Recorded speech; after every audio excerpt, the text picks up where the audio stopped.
The most dangerous woman in any room is the one everyone has forgotten to watch.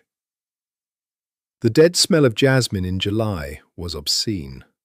Valentina Calabrese stood at the edge of the open grave and thought this with perfect clarity, the thought arriving fully formed and utterly inappropriate, the kind of thought that surfaces in the mind when the mind has decided it will not grieve. The white jasmine blooms had been arranged along the coffin's lid in thick, deliberate clusters. Marco's favourite flower, his mother had insisted, though Valentina had lived beside the man for 7 years and never once seen him register the existence of jasmine, white or otherwise. Marco Calabrese had cared about 3 things: money, status, and the particular brand of fear his name inspired in certain rooms. He had not been a man for flowers, but here they were, jasmine and gunpowder, the precise perfume of a Sicilian summer funeral. The heat pressed down on the assembled mourners with the weight of something malevolent. It was 40 degrees, the kind of heat that made the air shimmer at the edges of vision, that turned the distant limestone hills into something hallucinatory. Even the cypress trees along the cemetery wall stood rigid and suffering, their dark spires cutting up into a sky so blue it seemed almost violent. Valentina wore black, of course. She wore it well. At 26, she had learned how to inhabit clothes rather than simply put them on, a skill her mother had drilled into her before her mother had understood what kind of life she was actually preparing her daughter for. The dress was Valentina's own choice, silk crepe, high-necked, long-sleeved despite the heat, the kind of mourning dress that announced dignity without inviting pity. Her dark hair was pinned up beneath a small black hat. Her face was composed. She had spent the morning in front of the mirror, not weeping, but practicing the particular expression she would need to wear for the next several hours, something between sorrow and strength, the expression of a woman who had loved and lost, but would not crumble. It was not a difficult expression to hold. She had been holding some version of it for years. Father Armando's voice carried across the heat-stilled air in measured cadences, the Latin familiar and meaningless as always. Valentina watched the priest's lips move without processing the words. She was cataloguing the crowd instead, the habit of 7 years pressing against her controlled exterior. She knew these people. She knew which of the men weeping into white handkerchiefs were weeping from genuine grief, and which were weeping from fear. Fear of what Marco's death meant for their own arrangements, their own positions in the complicated architecture of Calabrese power. She knew which of the women were relieved. She knew which of the younger men were already calculating. On her left stood Carmela Calabrese, Marco's aunt, 63 years old and as durable as the limestone under their feet. Carmela had built the Calabrese family's social infrastructure the way other women built churches, brick by patient brick, over decades, with absolute conviction in the righteousness of the endeavour. She was weeping with real grief.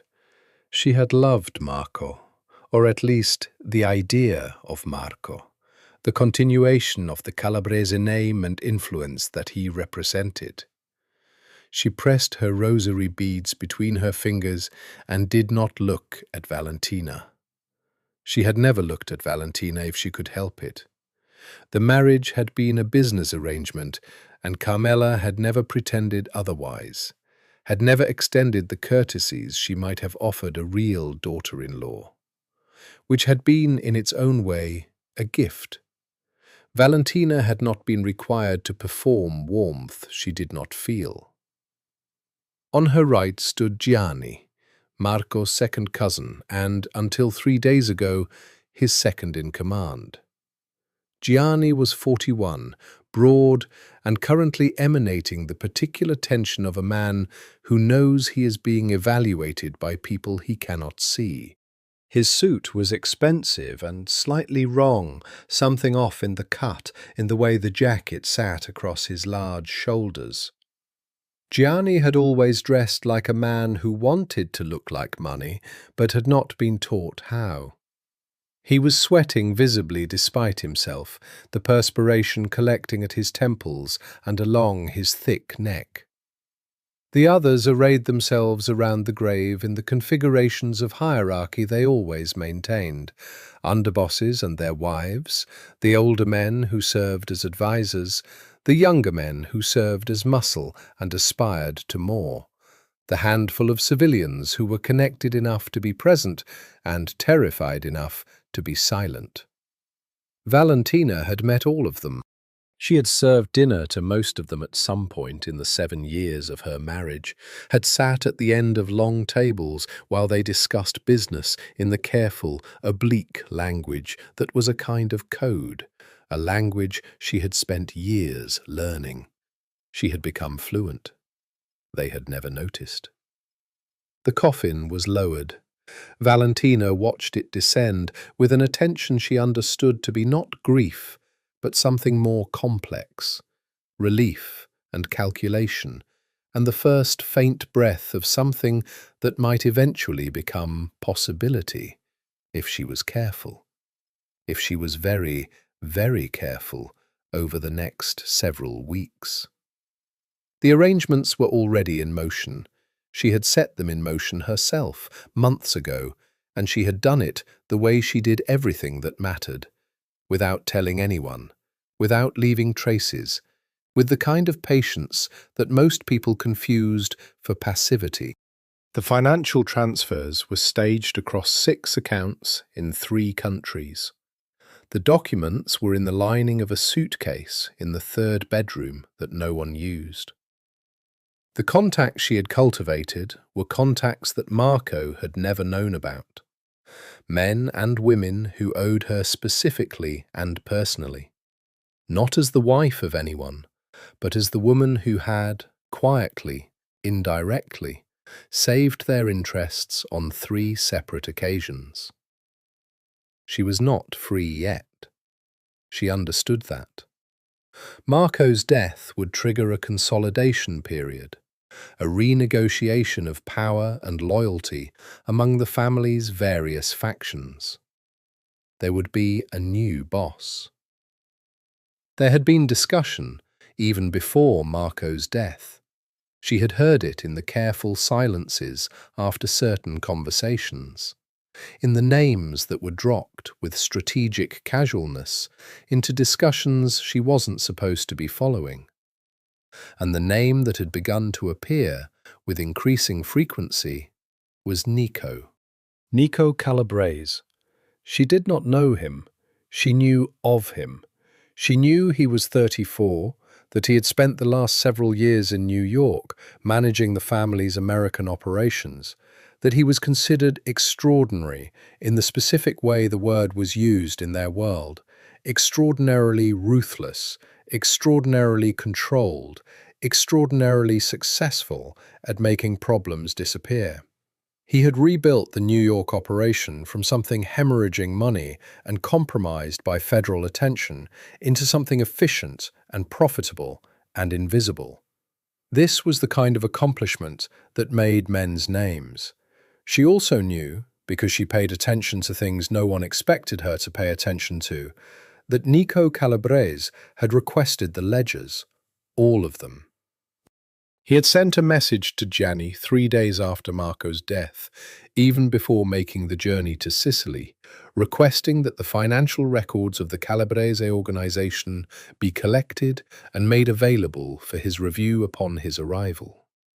This was the piece of information that had made Valentina stand very still in the kitchen for approximately 30 seconds before she resumed slicing the tomatoes for dinner. There were things in those ledgers, or rather, things absent from those ledgers, that would require explanation. Things she had made absent herself, carefully over the course of years. And there were other things, other records, other accounts, that existed nowhere near any ledger Gianni or anyone else would be able to produce, accounts that Valentina alone knew about, that she had built and maintained and protected with the same patient, invisible competence she had brought to everything she had done in this family. The priest's voice concluded. The first shovelful of earth struck the coffin lid. The sound was very final. Valentina let out a single, controlled breath. Around her, the mourners began the slow reorganization into the procession back to the cars, the quiet murmur of condolences and instructions, and the practical negotiations of who would ride with whom. Carmela was surrounded immediately by the older women, a protective circle of black silk and rosary beads. Gianni was already in conversation with two of the underbosses, their heads bent together, their voices too low to carry. Someone touched Valentina's elbow. She turned. It was Rosa, her sister, 3 years younger, her dark eyes red-rimmed from genuine weeping. Rosa, who had liked Marco in the uncritical way of someone who has never had to live with a person's private reality, who had seen only the charming surface he presented to the world on social occasions. Rosa, who was the reason Valentina had said yes at 19 to a man she did not love, who had never known this fact and was not going to know it, not if Valentina could help it, not ever. "Are you all right?" Rosa asked, pressing Valentina's arm with both hands. "I'm fine," Valentina said, and this was partially true, which made it the most accurate thing she had said to anyone in quite some time. "He's supposed to arrive tomorrow," Rosa whispered. "Nico. I heard Gianni on the phone."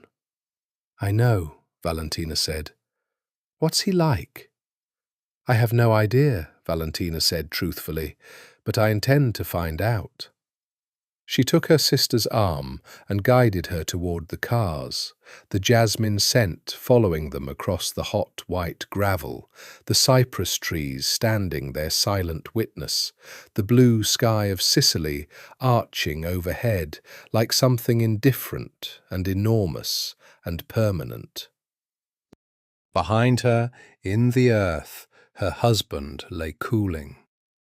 Ahead of her, something that had not yet revealed its shape was waiting. He arrived the way powerful men always arrived in Valentina's experience, without announcement, without visible effort, in a black car that appeared at the end of the driveway while she was still in the middle of something else. She was in the study. The study had been Marco's territory in theory, but in practice it had been hers. His name on the door, her intelligence behind it. She was at the desk, reviewing the third set of accounts she intended to make available for inspection. Clean accounts, accurate accounts, accounts that told a coherent story that was also incomplete in the specific ways she had calculated. She heard the car on the gravel drive, heard the front door, heard Carmela's voice rising in the entrance hall with something she hadn't heard in it since Marco's death, something that was almost deference. She closed the ledger. She didn't go to the entrance hall. She stayed at the desk and listened to the sounds of the house reorganizing itself, the particular reshuffling of attention and energy that occurred when a new power entered a space and everything in that space had to recalibrate. Footsteps in the hall. Gianni's voice. Another voice, lower, quieter, so quiet she had to stop breathing to catch it, issuing a few brief syllables of response. She had expected perhaps 20 minutes before he came to find her. She had less than 5. The door opened without a knock. He was taller than she had pictured. This was always slightly disorienting, the gap between the image constructed from second-hand information and the actual physical fact of a person. He was tall and lean, in a way that suggested not thinness, but compression, the look of a body in which nothing was wasted. His suit was dark charcoal, and unlike Gianni's expensive wrongness, his sat on him with the ease of something that had been made specifically to contain him. His hair was very dark, worn short, 1 or 2 degrees past what would be considered conservative. His face was all strong geometry, jaw, cheekbones, the straight, hard line of his nose, arranged into an expression of absolute neutrality, which was itself, Valentina had learned long ago, the most informative expression a person could wear. He looked at her the way she had occasionally seen men look at situations that had not developed as they expected. Not surprise, something beyond surprise, a rapid recalculation happening behind eyes that were very dark, almost black in the afternoon light. She met the look without moving. "Signora Calabrese," he said. "Signor Calabrese," she replied. There was a beat. "Though you'll want to discuss the name soon, I imagine." Something shifted slightly in his face, not a smile, a fractional adjustment of control. "They told me you were—" He paused, completing the recalculation. "Distressed." "I'm sure they did." He came further into the room, not aggressively. There was nothing aggressive in his movements, which was, she recognized, its own kind of warning. Aggressive men telegraphed. This one didn't. He moved through the space with the total economy of someone who has spent years in rooms where the wrong movement could mean the wrong thing, who has learned to conduct himself so precisely that he revealed nothing unintentionally. He looked at the desk, at the ledger she had closed. "Working?" he asked. "Finishing," she said. "I've been preparing the accounts for your review, the ones Gianni will have mentioned." Gianni mentioned a different set. Gianni has access to a different set. She folded her hands on the desk. I have access to more complete records. The organization's actual financial picture requires, she chose the word carefully, cross-referencing. The silence that followed was one of those silences she had learnt to read years ago, the kind that happened when a person of intelligence was revising their model of the world in real time. She watched him watch her and did not fill the silence. "You managed the books," he said. It wasn't a question. "Someone had to," she said, which was also true. Marco had been many things, but numerically gifted was not among them. In the early years of their marriage, he had handled the accounts himself, after a fashion, loosely, inefficiently, with the kind of comfortable imprecision that was tolerable when margins were fat and catastrophic when they were not.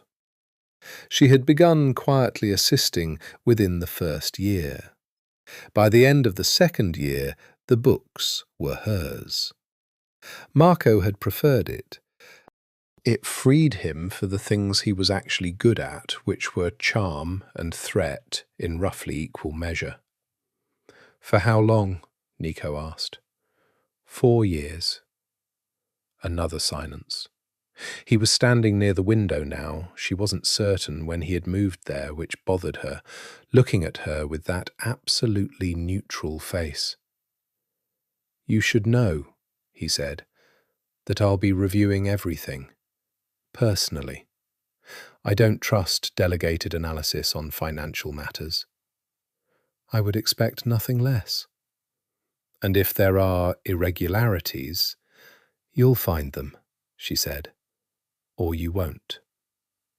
Something moved through those dark eyes then, something quick and unreadable, gone before she could classify it. He looked at the window, at the grounds beyond it, at the cypress trees along the far wall that she had been looking at every day for 7 years. His jaw shifted fractionally. "My cousin's death," he said, without preamble. "Tell me what happened." This was the question she had prepared for. She had been preparing for it since the night Marco died. "Heart attack," she said. "The autopsy confirmed it."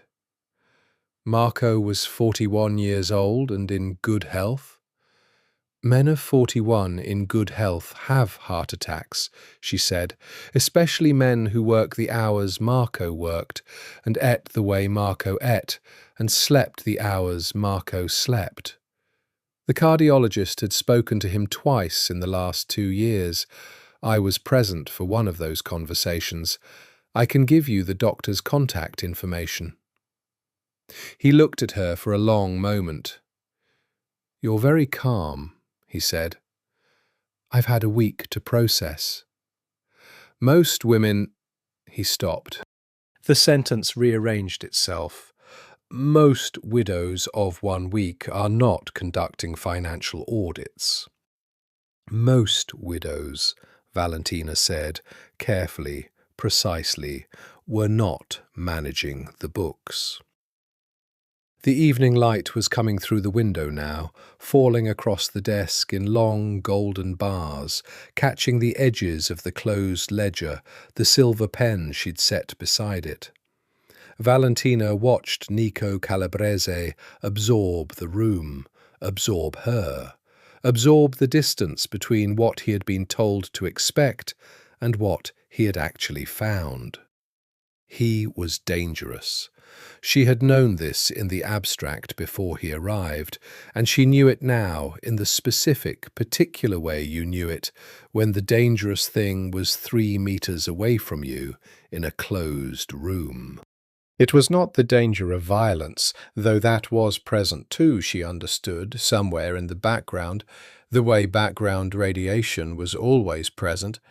It was a different kind of danger, the danger of intelligence, of attention, of the kind of man who missed very little and forgot even less. She would have to be exceptionally careful. "I'll want to begin the review tomorrow morning," he said at last. "All records, everything you have." "Of course," she said. He held her gaze for another moment. Something passed through his expression again, that quick, unclassifiable thing, and then the neutrality reasserted itself. "Dinner tonight?" he asked. "Carmela will have arranged it." "I'll see you then, Signora." He left, the door closed behind him with the quiet precision of everything else about him. Valentina sat for a moment at the desk without moving, listening to his footsteps recede down the corridor, listening to the house reshuffle itself around his departure from this room. Then she opened the ledger again. She had work to do. Carmela had arranged, as Valentina had predicted, a dinner of such emphatic formality that it practically constituted a declaration of new order. The long dining-room table was dressed in white linen, with the good china and the crystal that came out for significant occasions, baptisms, confirmations, the kinds of dinners that were less meals than ceremonies. Candles, the good wine, the kind of elaborate preparation that was simultaneously an honour for the new boss and an implicit reminder that the Calabrese domestic tradition was being preserved and that the woman responsible for its preservation was Carmela. Valentina had changed into another black dress. She would be wearing black for at least another month. Convention required it, and convention in this world was not optional. This dress was slightly softer than the funeral one, less architectural, cut to follow rather than contain. She had let her hair down. She wore the only piece of jewellery she had chosen herself, small gold earrings, plain, that her mother had given her the day she turned 25, with the specific instruction that they were from her mother, not from Marco, and that she should remember the difference. She remembered. She sat in her usual place, 3 chairs down from the head, which was where she had always sat, not at Marco's right hand, which would have been too close to power for Carmela's comfort, but positioned as the practical administrator of the household, which was a useful place to be. She watched the other seats fill. Gianni directly across from her, which she read as territorial, a claim to his proximity to the new boss. Carmela at the far end, the domestic pole of the table.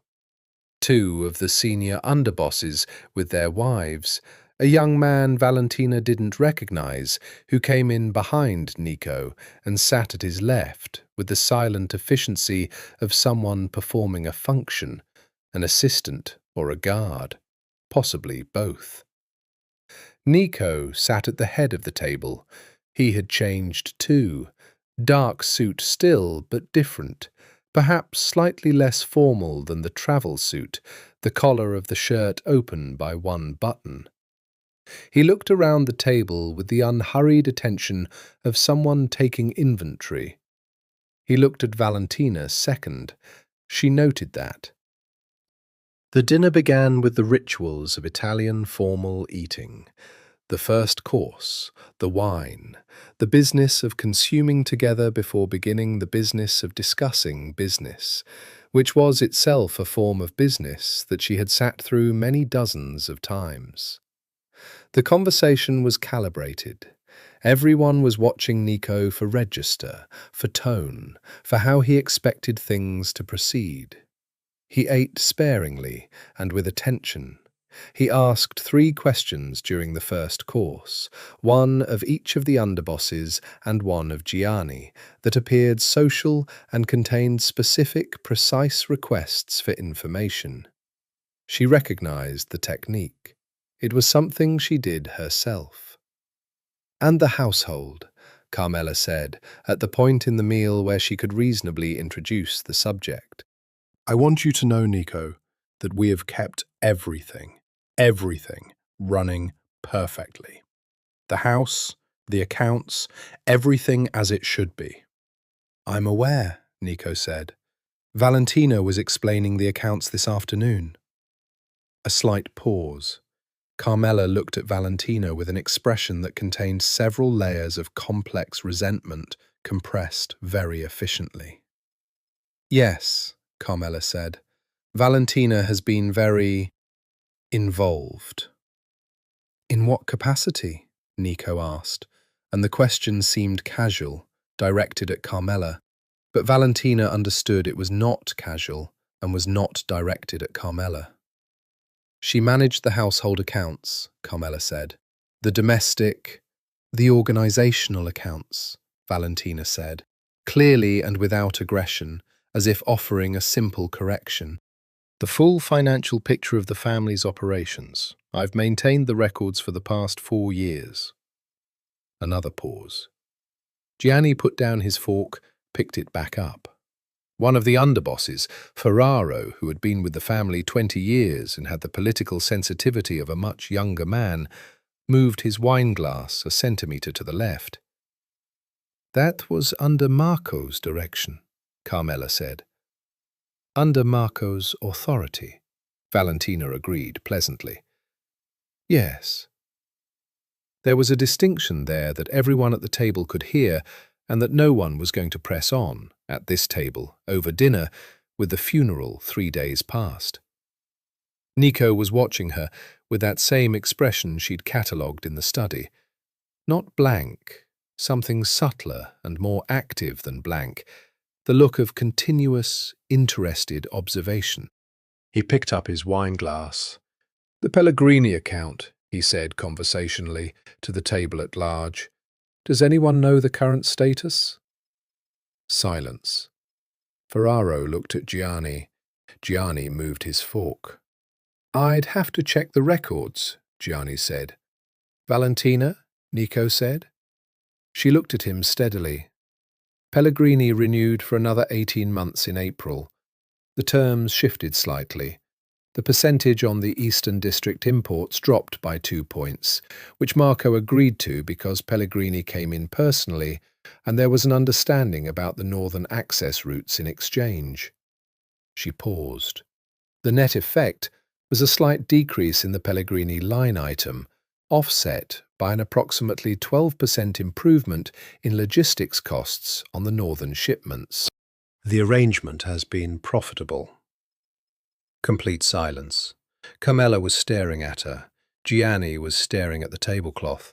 Ferraro had the very careful expression of a man who was revising something. Nico's mouth curved, just slightly. It changed his face considerably, from the neutrality to something that was still controlled, but warmer by some small, specific degree, a warmth that was also, she thought, the particular appreciation of someone recognizing a quality they had not expected to find. "Good," he said, and turned the conversation to other matters. But he looked at her twice more before the end of the meal, and each time she was already looking back. Later, after the house had quieted, Carmela appeared in the hallway outside Valentina's room with the specific expression she wore when she had decided to say something she had been holding for a while. "You should be careful," Carmela said. Valentina, who had her hand on her door handle, turned with perfect composure. "About what, specifically?" "About making yourself prominent." Carmela said the word as if it had an unpleasant smell. "You are Marco's wife. That has a weight, a position. Nico is the boss now. The role you play has changed." "The role I play," Valentina said, "has always been determined by what I actually know how to do. That hasn't changed." "You think you can—" Carmela stopped, collected herself. "He's not Marco." "No," Valentina agreed. "He is very much not Marco." She opened her door and went inside and sat on the edge of the bed in the dark for a long time, listening to the house settle around her. Somewhere below, she could hear the low sound of a man's voice, Nico on the phone or talking to his assistant, and she sat with the sound of it at the edge of hearing and thought about what she had set in motion and what had not yet been set and what might still be controlled.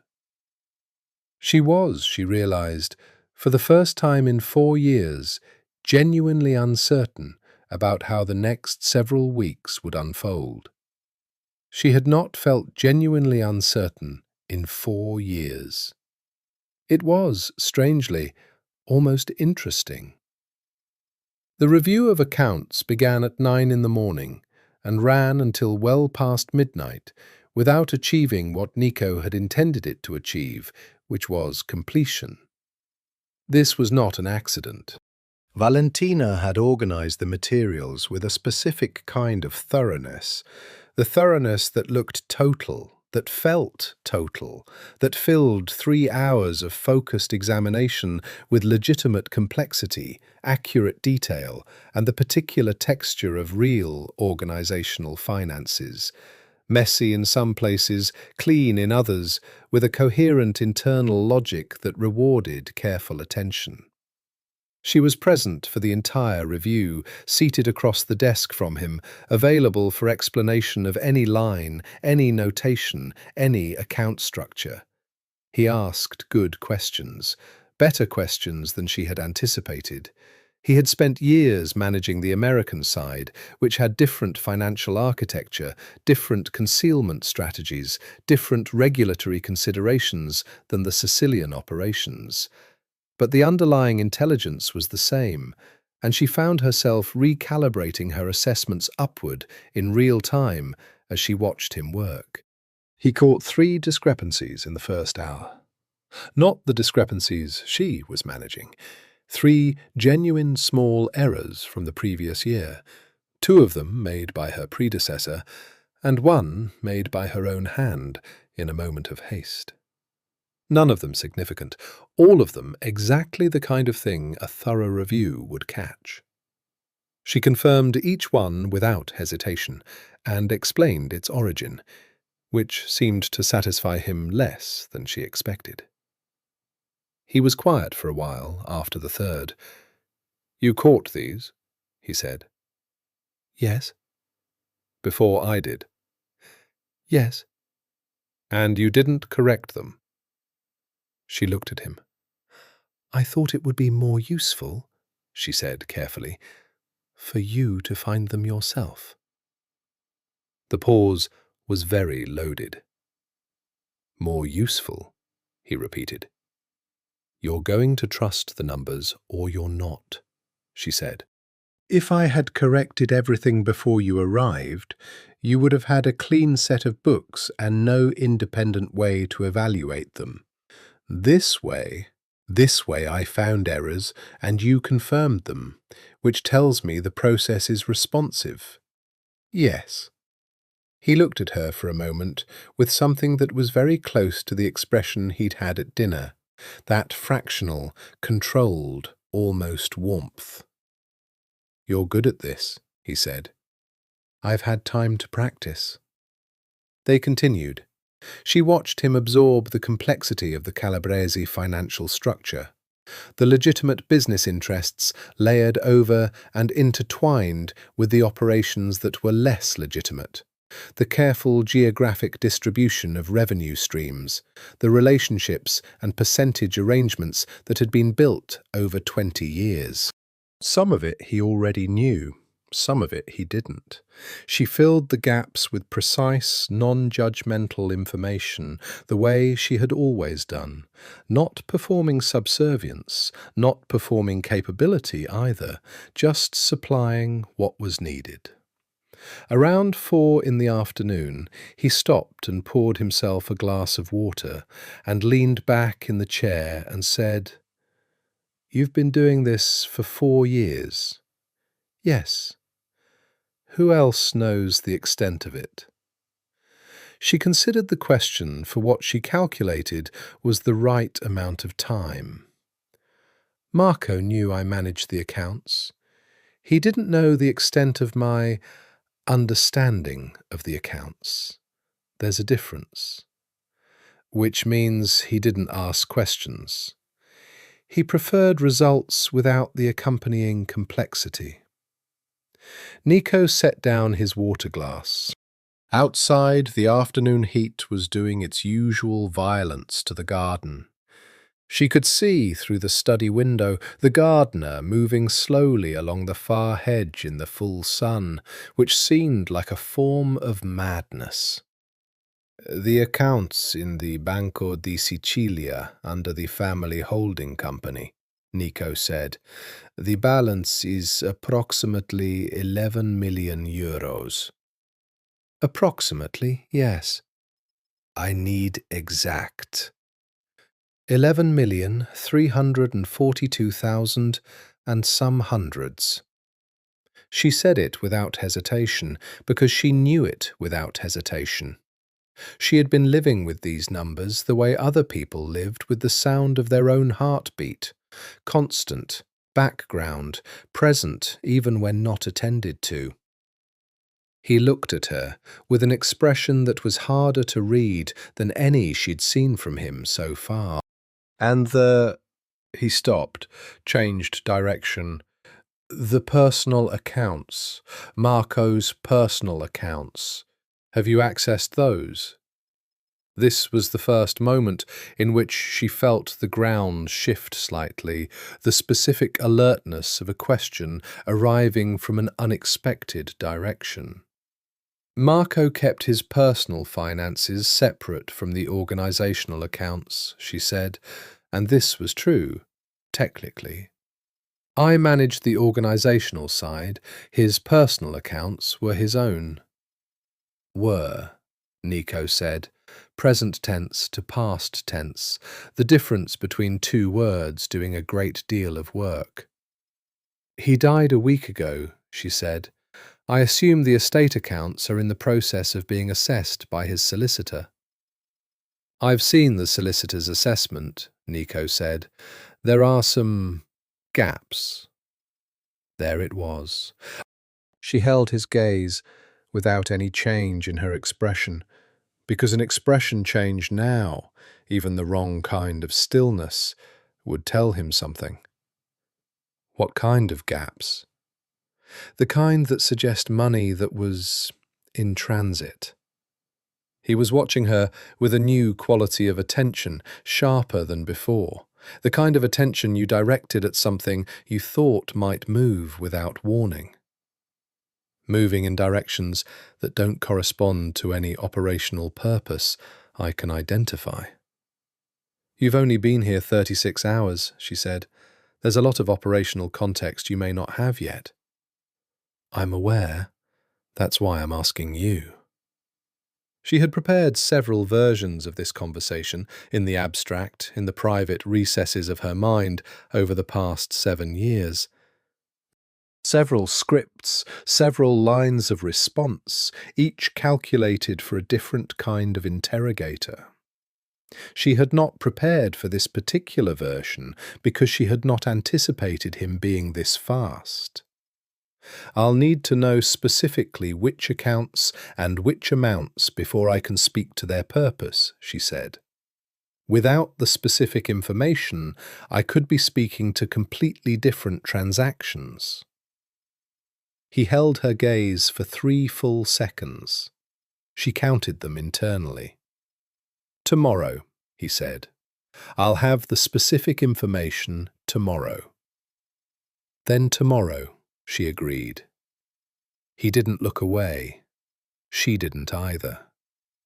The afternoon sat heavy and golden between them, the jasmine smell coming in through the slightly open window along with the heat, along with the distant sound of the gardener's shears. "Why did you stay?" he asked. The question came sideways, from nowhere. She took a breath. "I'm sorry?"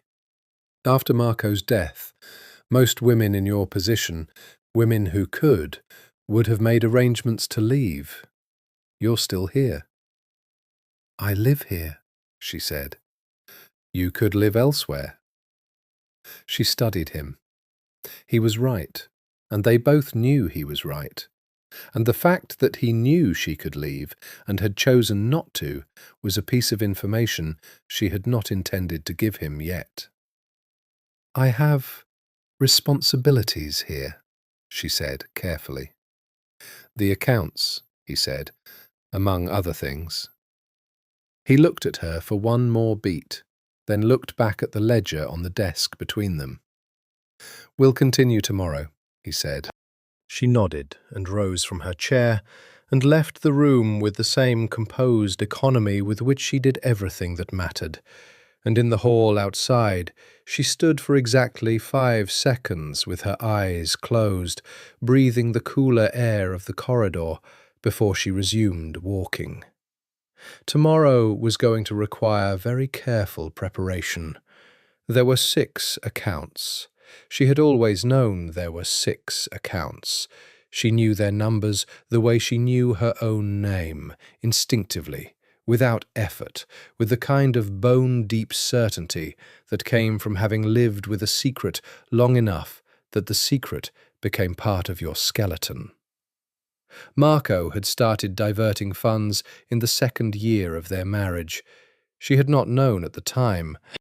She had discovered it in the 3rd year, when she was in the process of reconciling the quarterly accounts, and found in the margins of her own carefully maintained numbers a pattern she didn't recognize.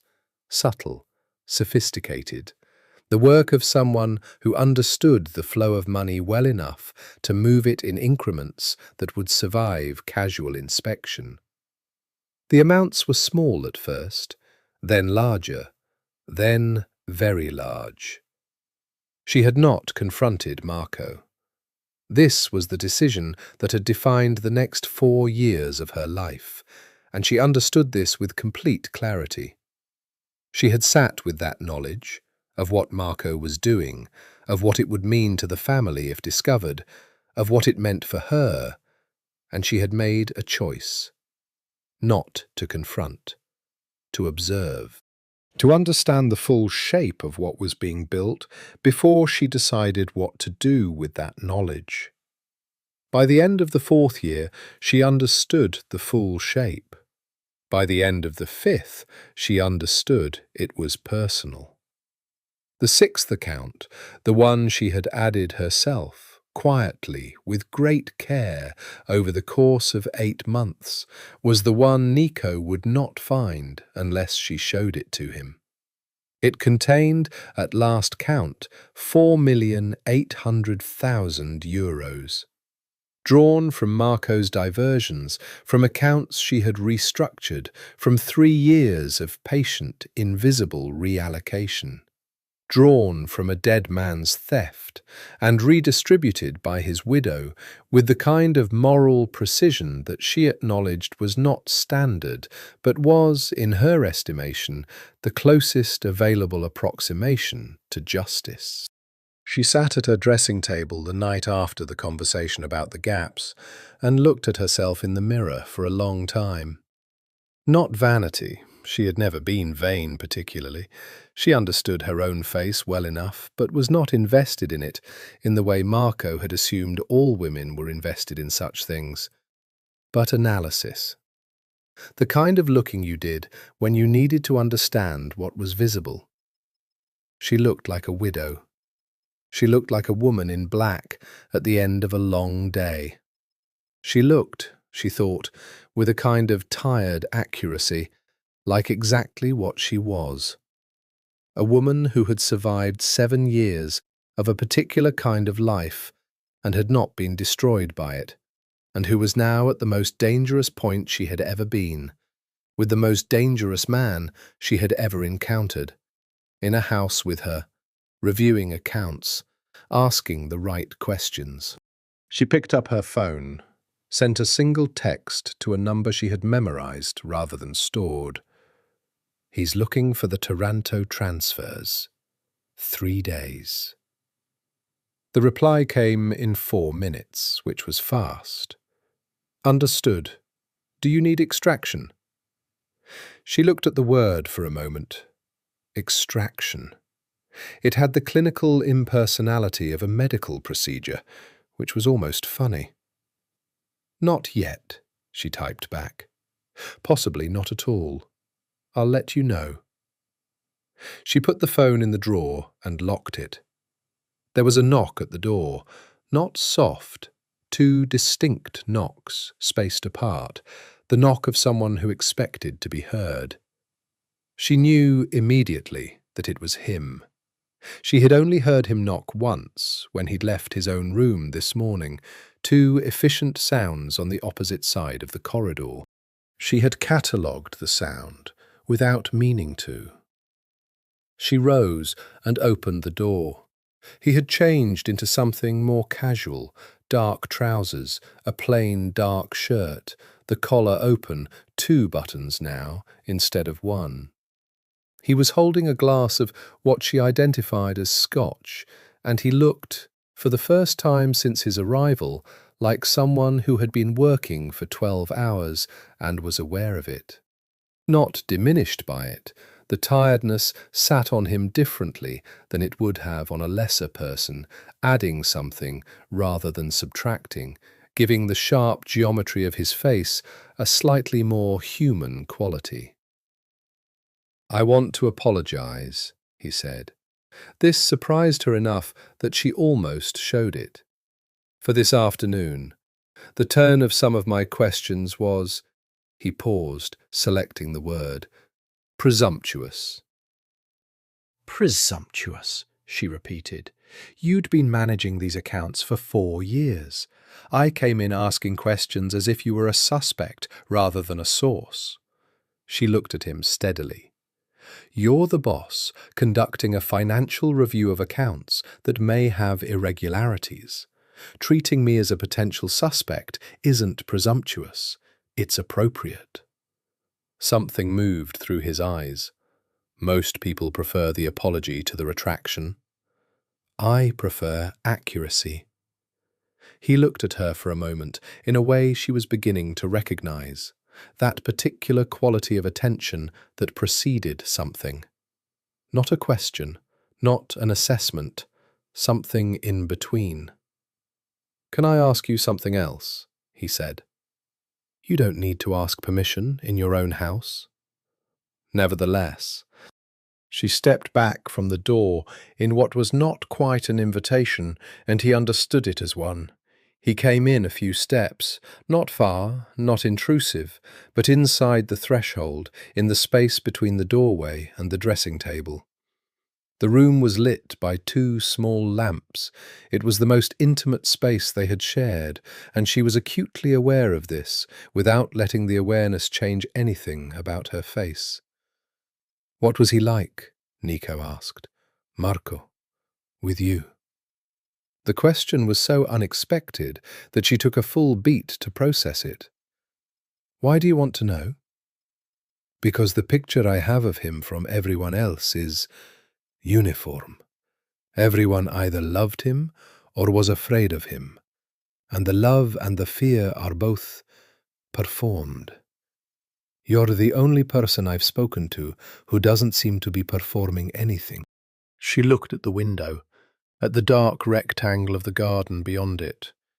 "He was," she said at last, choosing with great care, "a man who needed to be the most important presence in any room he entered. That worked well in some contexts. In others—" She stopped. "He wasn't cruel. He was indifferent, which is different. Cruelty requires investment." "That's a very precise answer. It's a very precise reality." "You didn't love him," he said. Not an accusation, an observation, offered quietly as a piece of information being arranged beside other pieces. "No," she said, "but I was a good wife." The word was hung in the air between them, past tense, and both of them were aware of it. She looked back from the window to find him watching her with an expression she did not have a category for yet. Something she would need to develop a category for, she thought, if he kept producing it. "Good night, Signor Calabrese," she said. He looked at her for one more moment. "Nico," he said quietly. She held the look. "Good night, Nico." He left. She closed the door and stood with her back against it for just a moment, not long, not dramatically, and then crossed to the desk and sat and opened her notebook and began to write, in the small, precise handwriting she used for things she needed to remember, the list of variables she was currently managing. It was getting longer. The first time she saw him genuinely angry, it was not directed at her. It was 10 days after his arrival. The consolidation period was in full, uncomfortable swing. Meetings every morning in the large study, men coming and going through the front gates with the traffic of a well-run organization in transition, every interaction carrying the specific charge of power being tested and re-established. She was present for some of these meetings, absent from others. The ones she attended by Nico's request, direct, clipped, delivered through his assistant. Signora Calabrese, conference room, 9 a.m. She came, she sat, she answered questions and volunteered no information that wasn't asked for. The dynamic in those meetings was interesting. She could see the recalibration happening in real time among the men who had known her for years as Marco's administrative wife, as the quiet figure at the end of the table who kept the books and served the dinner and was otherwise decorative. The recalibration was sometimes visible on their faces in ways they hadn't learned to control. Nico watched the recalibrations without comment. This told her something too. The anger was in the eastern courtyard, late afternoon. She was crossing toward the house from the garden. She had taken to walking in the late afternoons, the one period when the heat broke slightly into something merely intense rather than punishing, when she heard the voices from the archway on the east side. Gianni and another man she recognized as Luca, one of the younger captains, a man who had been consistently territorial since Nico's arrival, who resented the shift in power with all the gracelessness of someone who'd expected a different outcome. She heard Luca's voice, and then a pause, and then Nico's voice, quiet, completely controlled, and absolutely devastating. She stopped. She was not visible from the archway. She stood in the shade of the lemon tree and listened. "Didn't realize that the operation required your pre-approval," Nico was saying, and the quietness of it was worse than if he had shouted. "I must have missed that part of the organizational structure." Luca's voice. "I'm just saying, the way things were done before. I'm aware of how things were done before," Nico said. "I'm also aware of why Marco is in the ground and I'm standing here. If how things were done before had been sufficient, we wouldn't be having a transition." Silence. "The Montefalco arrangement," Nico continued. "You renegotiated it without authorization. The new terms cost the family approximately €90,000 annually. You will make up that difference from your own accounts. And you will do it in the next 30 days.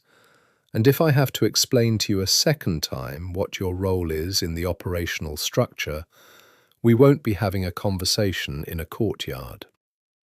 She heard footsteps, Luca's, rapid and retreating. Then Gianni's, slower, uncertain, then quiet. She waited 30 seconds before emerging from behind the lemon tree and walking toward the house with her usual unhurried pace, so that when she came through the archway into the courtyard, he would see her approaching rather than appearing as if she'd been listening. He saw her. He was standing in the center of the courtyard, in the dying afternoon light, and the remnants of the anger were still visible in the set of his jaw and the particular quality of stillness he was holding, the deliberate, controlled stillness of someone bringing something back to heal. "I need a full list," he said, without preamble, "of every discretionary arrangement Marco authorized in the last 2 years. Anything renegotiated, restructured, or informally established, without full documentation." "I'll have it for you by tomorrow morning," she said. He looked at her, a beat. "You already know what's on it." "Approximately." "How many?" She considered. 11 that I know of. There may be more on the operational side that wasn't routed through my accounts." The jaw shifted. 11. Marco was... She paused. Generous with his time and authority when it was to his personal advantage. The shadow of something crossed his face. Not anger at her, she thought. Something more complicated. The anger of a man who has inherited damage and is measuring its extent. "Come to the study," he said. "I want you to walk me through them." They spent the next 2 hours at the desk together, closer physically than they had been except at dinner, the list growing across the yellow legal pad between them as she pulled the information from memory with the same unhesitating accuracy she always brought. He didn't look surprised anymore by what she knew. He listened, asked precise questions, made notes. At one point, their hands almost touched, reaching for the same page of supporting documentation. She moved hers first. He noticed. "Why do you do that?" he asked. "Do what?" "Move first. You always create distance before distance is necessary." She looked up from the page. He was very close, leaning over the same document. close enough that she could see the specific dark brown of his eyes, rather than the generalized darkness she'd catalogued from further away. "Habit," she said. "From Marco?" She held his gaze. "From generally. It's a good habit."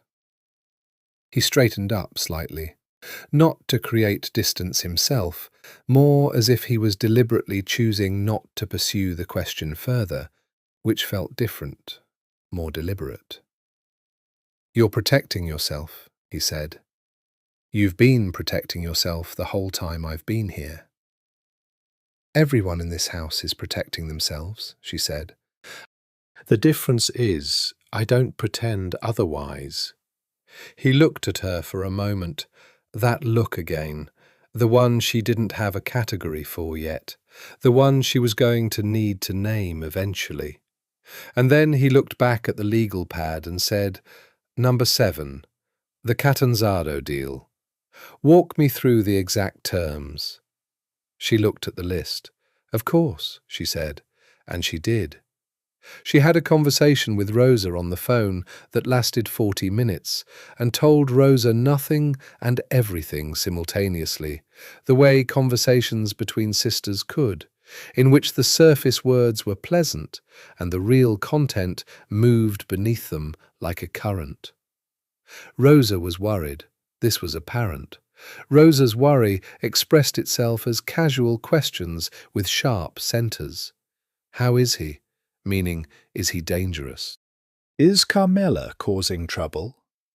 Meaning, are you safe? "Do you need me to come?" Meaning, say the word, I will come, I will drop everything. The last question was the one Valentina had always dreaded, because Rosa meant it completely, and because the last thing she needed now was Rosa in this house. "I'm fine," she said, which was what she always said. "Don't come. Focus on your work." Rosa was in Rome, completing her architecture degree, living the life Valentina had ensured she could live in precisely the way Valentina had ensured it, with enough money that she never had to worry, enough distance from Palermo that she could forget, or at least not be required to remember, the specific cost of her sister's security. "He's not like what the stories said," Valentina told her, which was true and careful and not informative enough to worry her. "The stories say he's—" Rosa lowered her voice, unnecessarily, in her own apartment 400 kilometers away. "That people disappear when he's unhappy." "I think that's probably accurate in certain contexts," Valentina said. "Val—" "I'm fine, Rosa, I promise." After she hung up, she sat by the window of her room for a while, watching the garden. It was midday. The heat pressed the garden flat, the colours draining in the white glare, the roses going soft, the lavender shimmering, the cypress trees along the wall standing in their dark immobility. She had looked at this garden for 7 years. She had never loved it. She had never hated it either. It had been a space she occupied, like the house itself, like the marriage itself, a context for a life that was mostly elsewhere, in the accounts, in the correspondence, in the invisible work she did every day that no one named.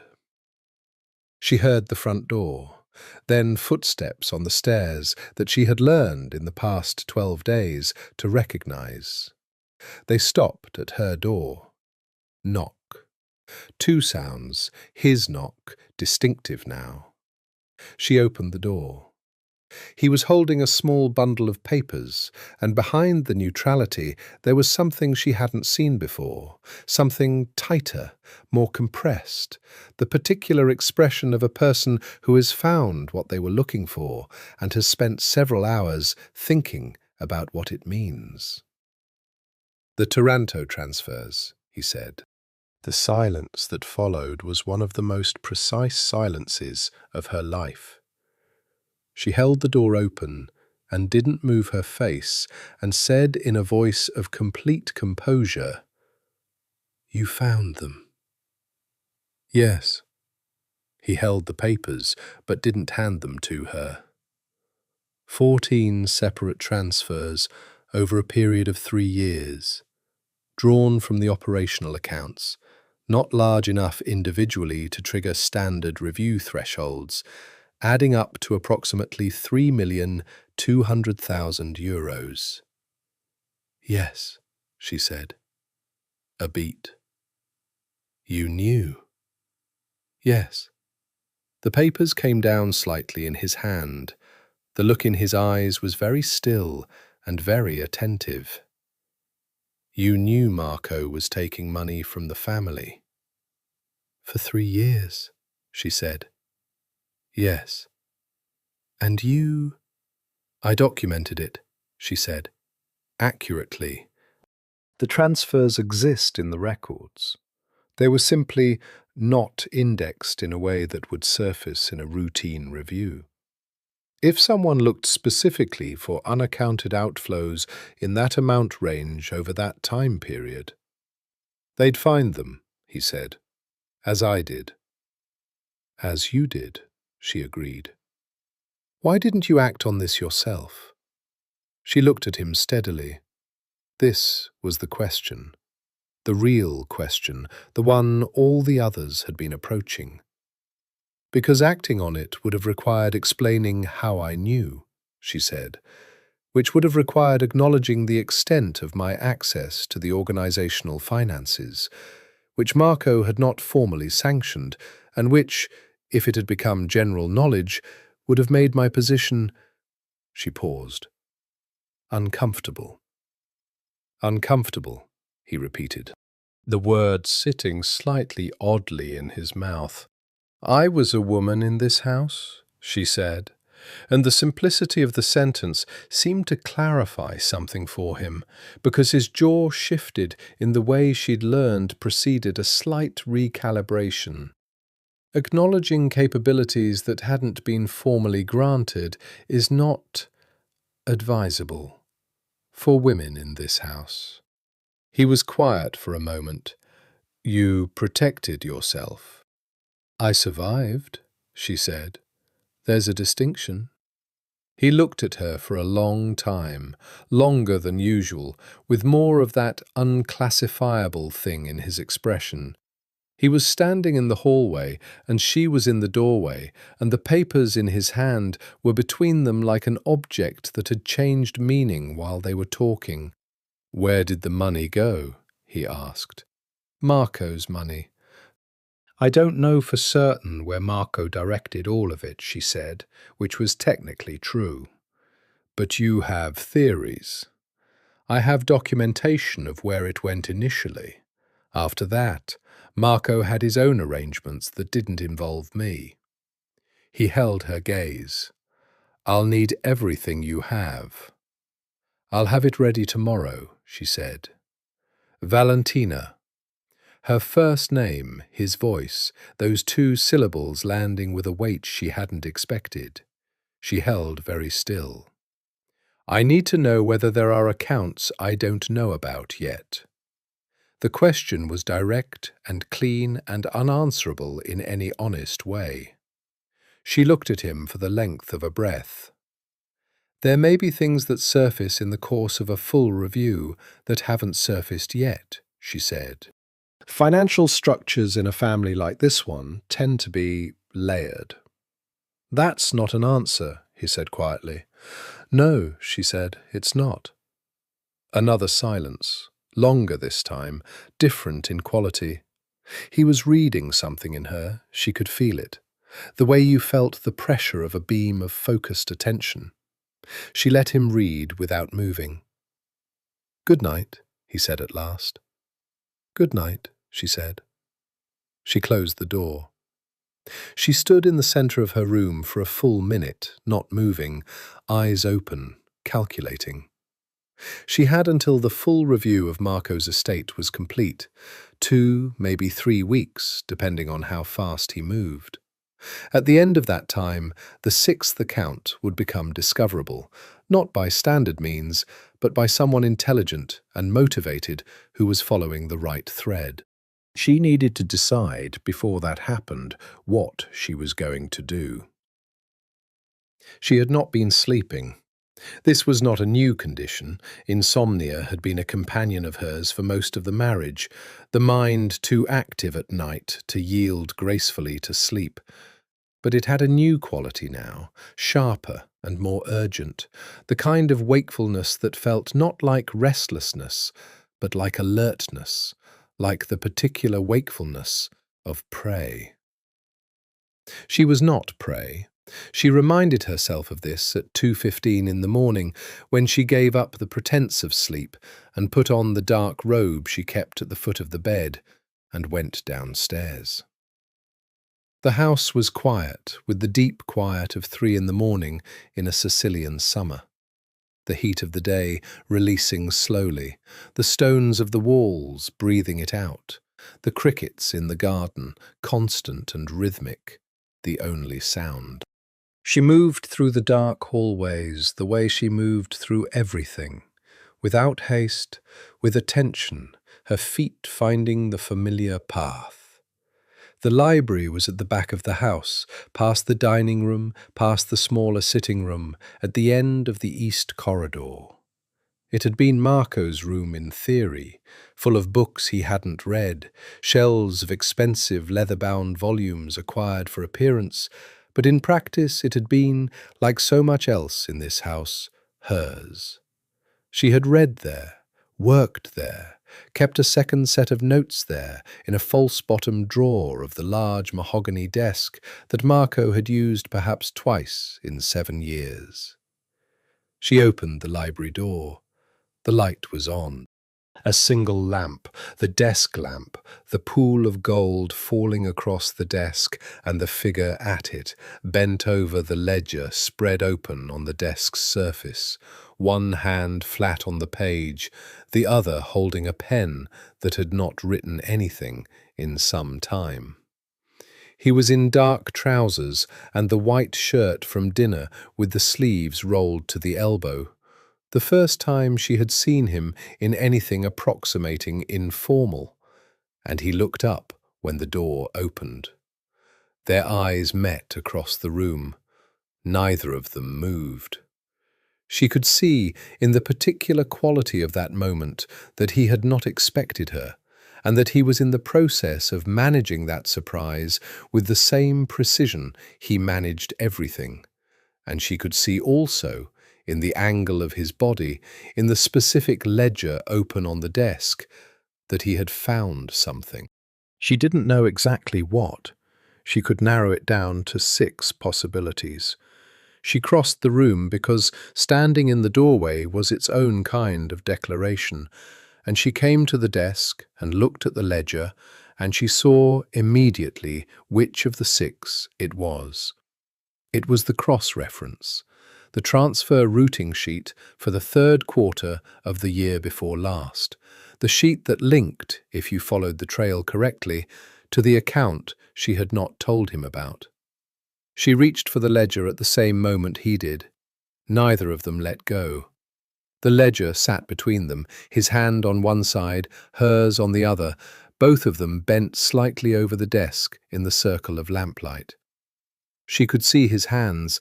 They were marked hands, she thought, absurdly, marked with the life they'd lived, the knuckles slightly scarred, a thin white line along the back of his right hand.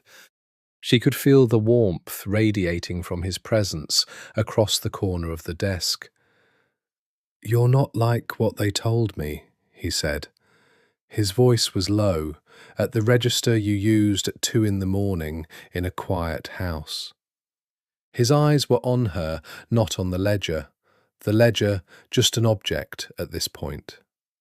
She looked up from the ledger and met them. "No," she said, "I've never been like that." The silence that followed was the most intimate silence they'd yet shared, which was strange given that it was also the most dangerous. The ledger between them, the account trail under his hand, the truth hovering at the edge of the lamplight like something that had been waiting patiently for this specific room and this specific hour. "There's an account," he said, still quiet, still that register. "Yes," she said. "You've been building it." "Yes." "For how long?" "Almost 3 years." "How much?" She looked at him. 4,800,000. He closed his eyes for a moment, just a moment, less than 3 seconds, then opened them again. His expression was something new entirely, something she hadn't seen, and she realized with a sudden clarity that this was him at full attention, all the calculation present and visible, the mask not dropped, he never dropped the mask, but thinned enough that she could see the intelligence burning through it. "Where did it come from?" he asked, and his voice, low as it was, had a new quality, not quite threat, not quite demand, something between interrogation and something else, something that had to do with the two of them in this room at 2 in the morning and the particular way he was looking at her. "From Marco," she said. "From what Marco was taking."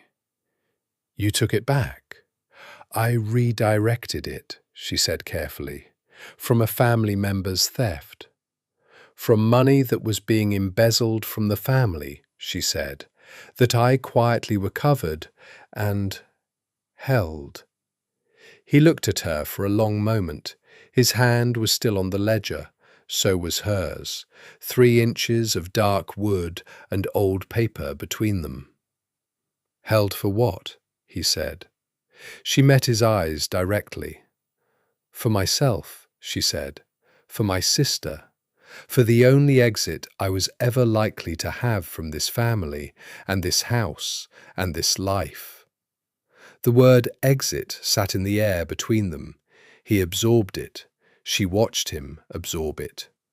"And now?" he said. She didn't answer immediately. She let the question be there, be the shape it was. She looked at the ledger under their hands, at the lamp's circle of gold, at the shadows at the edge of the room, at the man 3 feet from her, who had arrived 11 days ago and rearranged every calculation she had made. "I don't know," she said, which was true. He looked at her for a long time. The crickets continued in the garden. The house breathed its old stones around them. "Sit down," he said quietly, "and tell me everything. From the beginning." She looked at the chair across the desk. She looked at him. She sat down. She talked for almost 2 hours. She had never told this story to anyone in its full form. Not to Rosa, who was protected by not knowing. Not to the man she had texted, the contact she had built over 3 years, precisely for the possibility of needing to escape. He knew only pieces, functional pieces, the information required for the contingency she might never use. Not to Marco, obviously. Not to herself, even, in the way she had kept the story deliberately fragmented, focusing on each individual action rather than the whole, because the whole was a thing she had not been ready to look at directly. She looked at it directly now, in the library at 2 in the morning, while Nico Calabrese sat across the desk from her, with his sleeves rolled up and his dark eyes giving her nothing except the full intensity of his attention. She told him about the accounts, the ones she'd discovered, the timeline, the amounts. She told him about the process of understanding what Marco was doing, the patient accumulation of evidence, the cross-referencing, the months of confirming a pattern she had hoped she was imagining. She told him about the decision not to act and why, the calculation she'd made, alone, at 23 years old, that the most dangerous thing she could do was to surface her own knowledge in a family that had not given her permission to have it. He was embezzling from his own family, Nico said. Not a question. The particular tone of a man confirming the thing he has been fearing.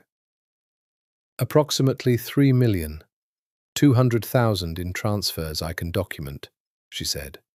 There may be more that went through channels I didn't have visibility into. For what purpose? I believe, she paused. This part was the part she had assembled with greatest care from the fragments she'd gathered over 3 years of careful listening. I believe Marco had a separate arrangement, outside the family, outside Sicily. She looked at the desk. He was moving towards something, an exit of his own, possibly, or an investment. The amounts and timing suggest preparation rather than lifestyle. Nico was quiet for a moment. Did you know specifically, or are you inferring? Both, she said. I found correspondence 6 months ago, in his desk, in a folder I wasn't supposed to access. I photographed it. She reached into the pocket of her robe and produced a USB drive, which she set on the desk between them. She had been carrying it for 6 months. He looked at the drive for a beat before picking it up. He turned it between his fingers. You've been carrying this, he said, since I found it. You didn't run, he said, not accusingly, observationally, the way he said most things that were actually quite loaded. Not yet, she said. He set the drive on the desk and looked at her, and she could see him arranging the pieces, what she'd told him, what the documents would confirm, the shape of the thing she had been living inside for the past 4 years. It was strange, she thought, to feel something like relief at being seen. She had not expected to feel relief. She had expected to feel exposed. The money you took, he said, the 4.8 million. Yes. You would have used it to leave. If I needed to, she said, or to protect my sister, or to... She stopped. I took it because Marco was stealing from the family, and the money was going to disappear entirely into whatever he was planning. At least this way, some of it stayed. You rationalized it. I did, she said, without defensiveness. I still think the rationalization holds, but yes. He looked at her. The lamp cast long shadows across his face, hollowing his cheekbones, deepening the dark of his eyes. He looked like he had looked at the funeral, when she had seen him from across the grave, standing slightly apart from the others, watching the proceedings with that absolute controlled attention. Except that now the attention was all on her, which was a different experience entirely. Marco, he said carefully, was not a careless man about his personal security. She held his gaze. The heart attack, he said. She said nothing. The cardiologist had spoken to him twice, he said, repeating her own words back to her. You were present for one of those conversations. She said nothing. You managed the house, he said, slowly assembling it, including the kitchen, including the medications. I've seen the household pharmacy. You kept a meticulous record, including the... He stopped. Including everything. The silence was the most complete silence the night had produced. Valentina, he said, quiet, his voice stripped of everything except the name itself. He had valid heart disease, she said. The autopsy confirmed cardiac arrest. Autopsy results can be shaped, he said, by people who know what they're doing and have the right relationships. He looked at her. Do you know a cardiologist named Farini? She knew that name. Not well. She had spoken to the man twice, in clinical contexts, through an intermediary. She had not known anyone else knew of him. "I know of him," she said carefully. "I had Farini in New York 3 years ago," Nico said.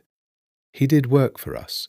He's very good at cardiac attribution." The knight breathed. "Why?" Nico asked, and his voice was so quiet it was almost nothing. "Tell me why." And she told him. Not the sanitized version, not the careful version, not the version she might have told a lawyer or a judge or anyone else she would need to manage. The real version, the version that started with Marco at 23 years old, drunk, in the bedroom, with the specific things he had said about her sister, her specific sister, Rosa, her 20-year-old sister who had come to stay for a weekend, and the particular plan Marco had begun, very quietly, to discuss as if it was simply a reasonable business arrangement. She told it without elaboration, just the facts, in sequence. When she finished, the library was very still. Nico hadn't moved in some time.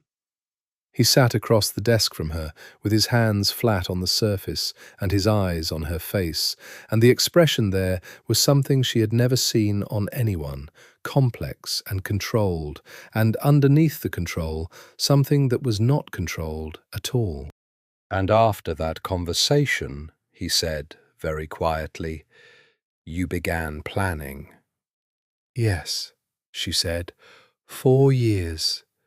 It took time to do it correctly. He looked at the desk for a long moment, then he looked at her. "He was my family," he said. "I know," she said. "He was also," Nico said, "apparently not a man worth the name." She didn't answer. She didn't need to. The lamp burned between them. Outside, the first birds were beginning, tentatively, not yet committing to morning. "The money," he said at last, "the 4.8 million. She waited. "It stays where it is," he said, "for now, while I decide what to do with the information you've given me." She nodded once. "And you?"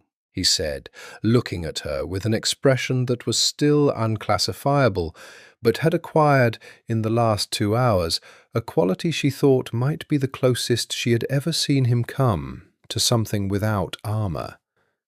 "You stay." "I wasn't planning to run," she said. "I know," he said, "but I'm telling you to stay."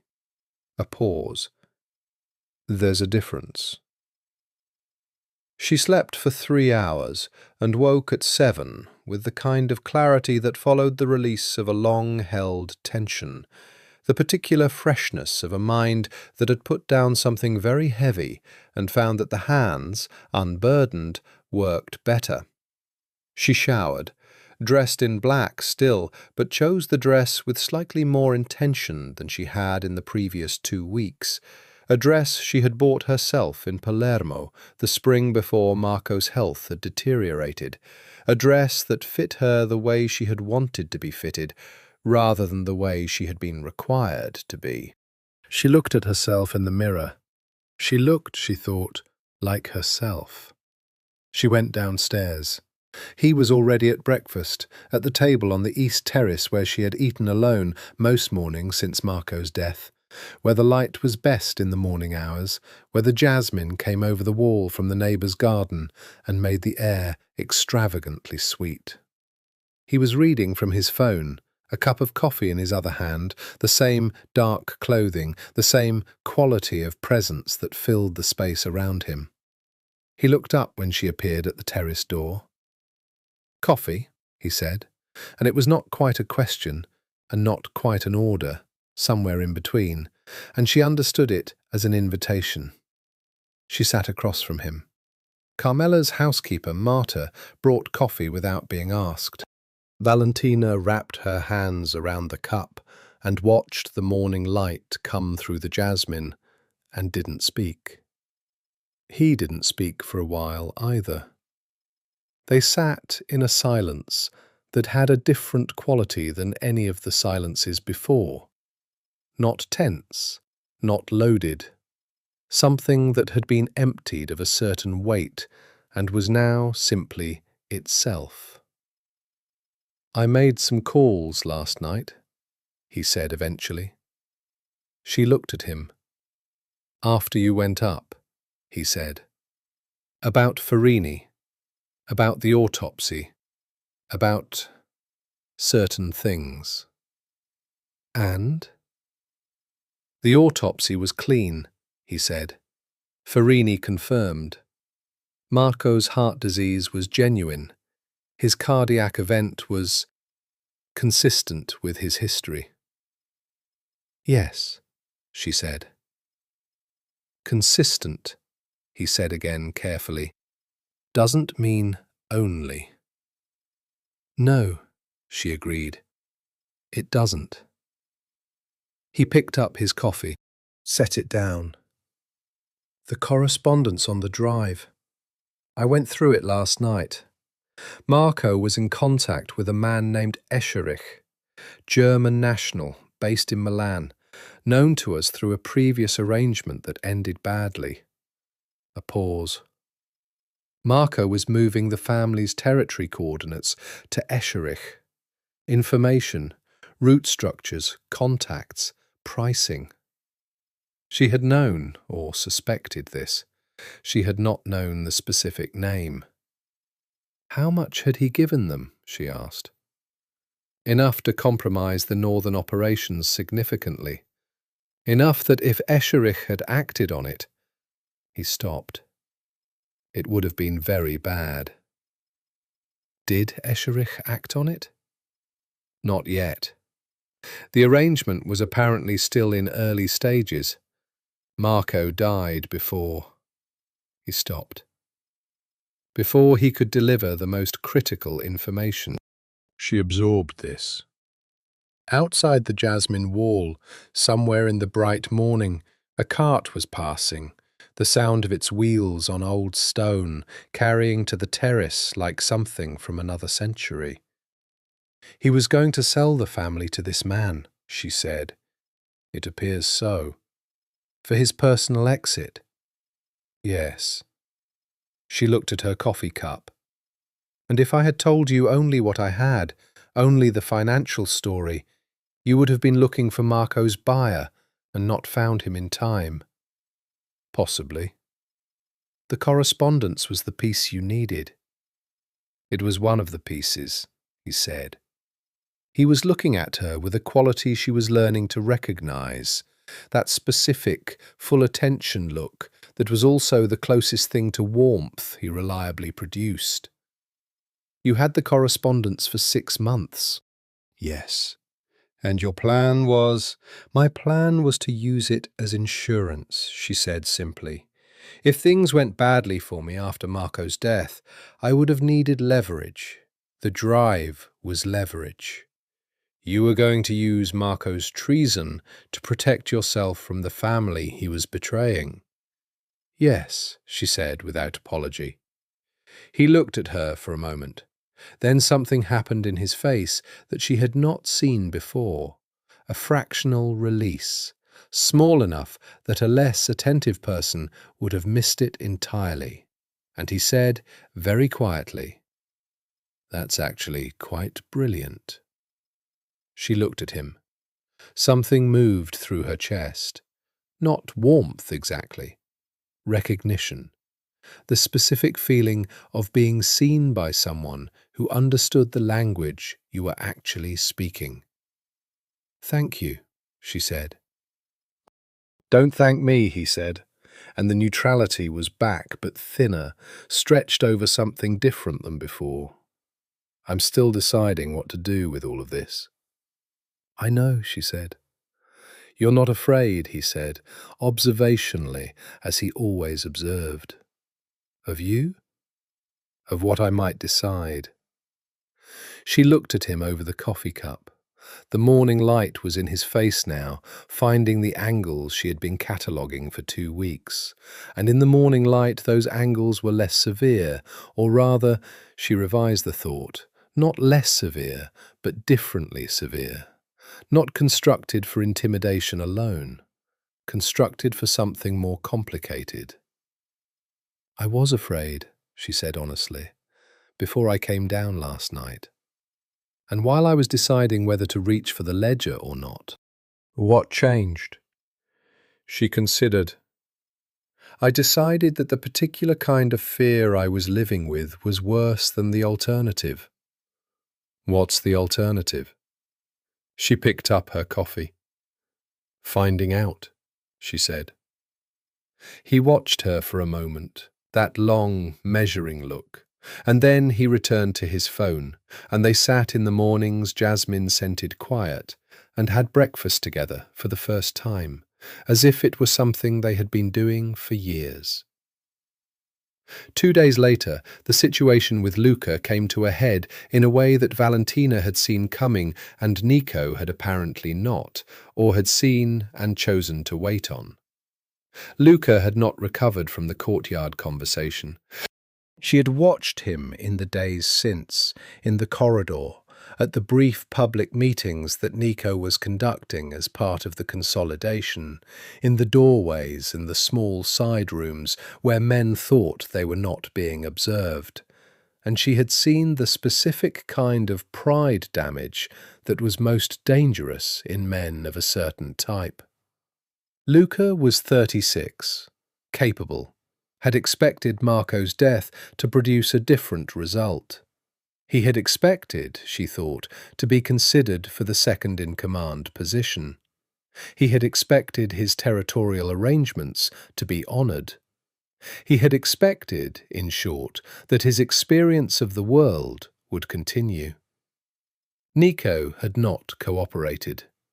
The specific problem arrived on a Tuesday in the form of a phone call that Valentina overheard, not intentionally, or not entirely, while passing the room that had been designated as Luca's when he stayed at the house during the transition period. The door was not fully closed. She heard Luca's voice low and fast, and heard a name she recognized, a name that she associated with a particular faction in the Palermo network that had long-standing interests in the Calabrese territory, interests that had been contained rather than eliminated, dormant rather than resolved. She walked past the door without pausing. She went to the study. She sat at the desk for approximately 4 minutes, during which she made the decision, and then she went to find Nico. He was in the dining room, in conversation with Ferraro and one other underboss she knew less well. She appeared in the doorway and waited. He saw her within 10 seconds. She knew because his attention shifted, a fraction, a controlled fraction, but she was watching for it. He continued the conversation for another minute, then excused himself with brief final words and crossed to the doorway. "What is it?" he asked, and his voice was below the level that would carry back to the men in the room. "Luca is on the phone," she said. "The door was open. He's talking to someone. I recognized a name. Conti." She saw it land, not on his face, which didn't change, but in his eyes, which went, very briefly, to something flat and very cold. "You're certain?" "I heard the name clearly. The context was—" She paused, choosing the word carefully. "Operational." He looked at her for one beat. "Go back to the study," he said quietly. "Stay there. Don't discuss this with anyone." She went. She heard, 20 minutes later, from the safe distance of the study, the sounds of a brief but highly specific conversation happening somewhere in the East Wing. She could not hear words, only the particular register of voices, and then an absence where Luca's voice had been. And then, approximately half an hour after that, the sound of a car on the gravel. Luca's car. He did not come back. When Nico appeared at the study door that afternoon, she was working, genuinely working, the monthly reconciliation for the legitimate business accounts. He came in and sat in the chair across the desk without being invited, which had become, in the past week, a normal thing. Conti has been trying to establish a channel into our operations for 18 months, he said. Luca was being cultivated. I assumed something like that, she said. Was Marco aware? I don't know, she said. I don't think Luca was fully committed before last week. The courtyard conversation may have been the accelerant. He absorbed this. You've been watching, Luca. I watch everyone, she said, and it came out more simply than she'd intended, and he looked at her with that look. I know, he said. A pause. Thank you, he said, with a plainness that was more striking than any elaborate acknowledgement would have been. She looked at him across the desk. You would have found it. Yes, he agreed, but probably after it had become a larger problem. He looked at the desk. You told me immediately. Yes. Why? He said, and the question was genuine, not rhetorical. He actually wanted to know. You've been careful about what you share with me. You could have let that play out. If Luca created a problem, it creates complexity for me. That complexity might work in your favor. She thought about this. It was a reasonable analysis. She had thought it herself briefly in the 4 minutes before she decided. Because it would have hurt the operation, she said. People here, the people who work this organization, who depend on it, they're not abstract to me. I've been managing their numbers for 4 years. What happens to the organization happens to all of them. That's a more ethical position than I expected from someone in your situation, he said. I have ethics, she said simply. They're just contextual. He looked at her for a long time. Outside, the afternoon was doing its usual assault on the garden. The jasmine smell came through the window with the heat. Contextual ethics, he said. That's... He paused. The almost smile appeared again, fractional and specific. That's the most accurate description of the way this life works that I've ever heard from someone who wasn't born into it. I've been educated, she said, by this family. By this family, she agreed, and by myself. The 2 educations aren't identical. He looked at her. No, he said.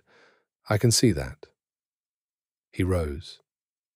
The reconciliation. Let me see it when you're finished. An hour, she said.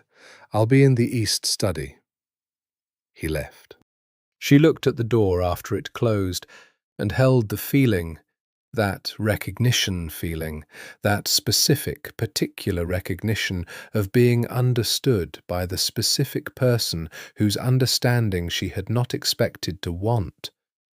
And then she put it carefully aside and returned to the numbers. The numbers, at least, were uncomplicated.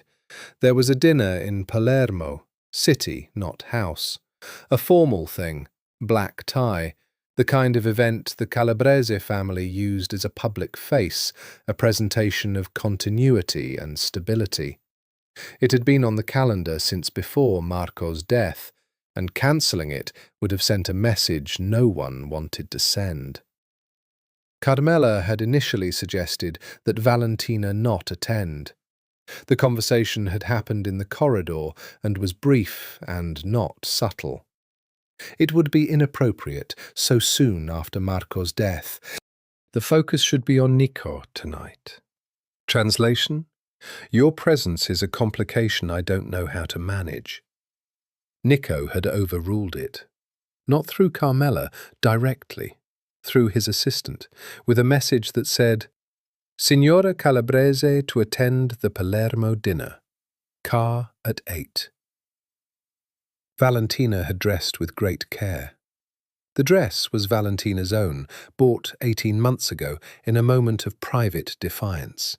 Deep midnight blue, which was technically not black, but close enough for argument, and cut in the way that answered questions rather than asking them.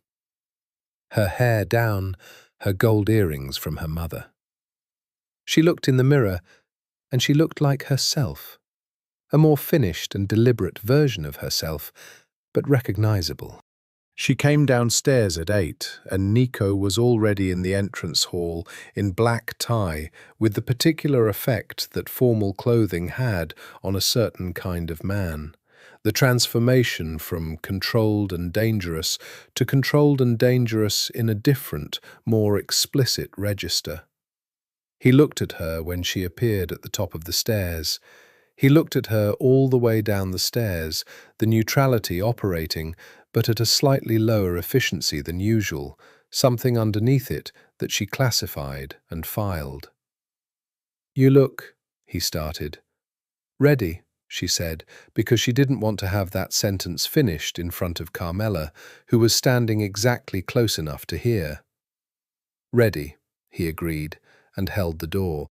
The dinner was at the Palazzo Barberini, whose private rooms could be rented for the kind of occasion that required the suggestion of old money and old power.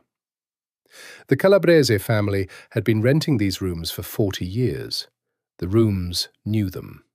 The rooms arranged themselves accordingly, the candlelight and the heavy silver, and the waiters who moved like they'd been trained to be invisible. All of it conspiring to produce the specific atmosphere of people who had always had power and expected always to have it. There were perhaps 60 guests. Valentina knew most of them: the Palermo network, the business faces, the civic faces, the wives and daughters, and the occasional other woman who was present in a capacity she'd negotiated for herself. She moved through the room with the ease of someone who had moved through rooms like this many times, receiving condolences, responding appropriately, the social performance of widowhood competent and natural. Nico moved through the same room differently, gravitationally. That was the word for it.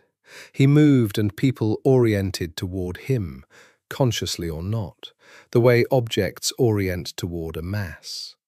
He wasn't performing anything, he was simply himself, and himself was sufficient to produce the effect. She watched him work the room from across it. She was in conversation with a woman named Giulia Mancino, whose husband held a significant position in the regional administration and who was as carefully political as Valentina herself.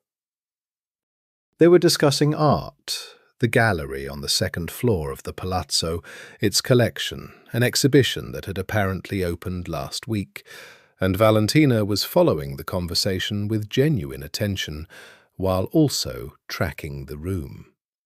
She tracked from across the room the approach of a man she didn't recognize, younger, early 30s, well-dressed in the way of someone who had recently acquired rather than inherited money, with the specific relaxed confidence that Valentina had learned to read as danger in a different register than usual.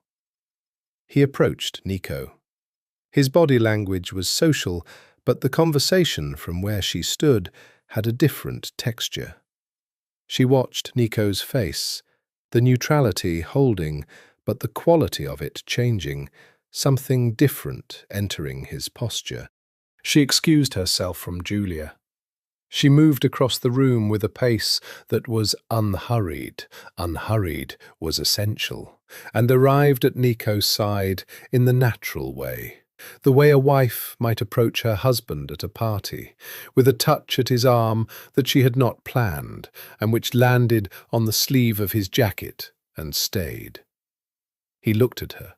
Something moved through his expression, surprise first, then something else, something that arranged itself into relief before he controlled it. The unknown man looked at her with a smile that was calibrated for social and didn't reach his eyes. "Signora Calabrese," he said, as if he knew her. "I'm sorry," she said pleasantly. "I don't believe we've met." "Daniele Renzi," he said. "I was just speaking with your—" He looked at Nico, a fractional hesitation. "With Signor Calabrese about some mutual interests." "How lovely," she said, and leaned into Nico's side by approximately 1 inch, which was not accidental, and which she felt him register in the fractional shift of his posture toward her. "Are you a friend of the family?" "A new acquaintance," Renzi said. "How charming," she said. "You must be very new. I know most of Nico's Palermo associates." She smiled, which was the smile she had developed for rooms like this, warm and impenetrable. "We were just heading upstairs to see the gallery. Will you excuse us?" They moved. She did not look at Renzi behind her. She felt Nico's hand, barely at the small of her back, the lightest possible contact, guiding rather than directing, as they moved through the crowd toward the gallery staircase. At the base of the stairs, out of immediate sight of the room, he stopped. She stopped with him. His hand dropped from her back. She missed it immediately, which was information she filed with the same care she filed everything. "Renzi is Conti's emissary," he said, very low. "I thought he might be something like that," she said. "How did you—" "The confidence was wrong for someone genuinely new," she said. "It was the confidence of someone who thought he had something you wanted." His jaw shifted. "You just walked into that conversation." "You looked like you needed exit," she said. He looked at her for a moment in the near dark of the stairway landing. The party noise continued behind them, the buzz and glitter of the room they'd left. "The gallery?" he said. "I'd actually like to see it," she said, which was true. He took her up. The gallery was quiet. 3 other couples were moving through it with the distracted air of people who have escaped from a dinner party below and are grateful for the excuse. The collection was what she'd expected from a palazzo in Palermo: Baroque landscapes, a few portraits of extraordinary quality, one enormous canvas of a mythological scene she had always found compelling. Persephone at the threshold of the underworld, 1 foot in each world, her face turned back toward the light she was leaving. She stopped in front of it. Nico stood beside her, not close, the distance of 2 people who have established a proximity but are navigating it carefully, but beside her, facing the same canvas. "She's looking back," he said. "She always is," Valentina said. A pause. "Is that how you see yourself?" he said. Not a question exactly, something more like offering. She looked at the painting. Persephone's face was young and very clear, the expression neither grief nor acceptance, but something in between. The face of a woman who understands what she is walking into, and has made the calculation, and is walking in anyway. Looking back one final time, not from regret, but from the need to preserve the memory of what she is leaving. "I don't know yet," she said. "That's the first honest answer I've been able to give to that question." He looked at the painting. "She chose," the myth says. The pomegranate was a choice. "Some versions say it was a choice," she said. "Some versions say she was given no choice and made the best of the circumstances." "Which version do you believe?" "I believe," she said, "that it was probably both." He was quiet for a moment. In her peripheral vision, she could see the line of his profile, the jaw, the straight nose, the particular angle of his attention. She had been cataloguing his face for 2 weeks, and she knew it now the way she knew numbers, precisely, from multiple angles, with an understanding of what each element meant. "The money," he said, "the 4.8 million. She looked at the painting. "I've decided," he said, "that it's yours." She turned to look at him. He was already looking at her directly, with an expression she finally, tonight, in this gallery, beside this painting, had a name for. It was recognition. The same recognition she had felt herself, and had been carefully not acting on, and was finding it increasingly difficult to continue not acting on. "Mine," she said. "Marco stole it from the family. You recovered it and held it. The money has—" He paused. "A complicated provenance. But the family's claim to it is weaker than yours, by my assessment."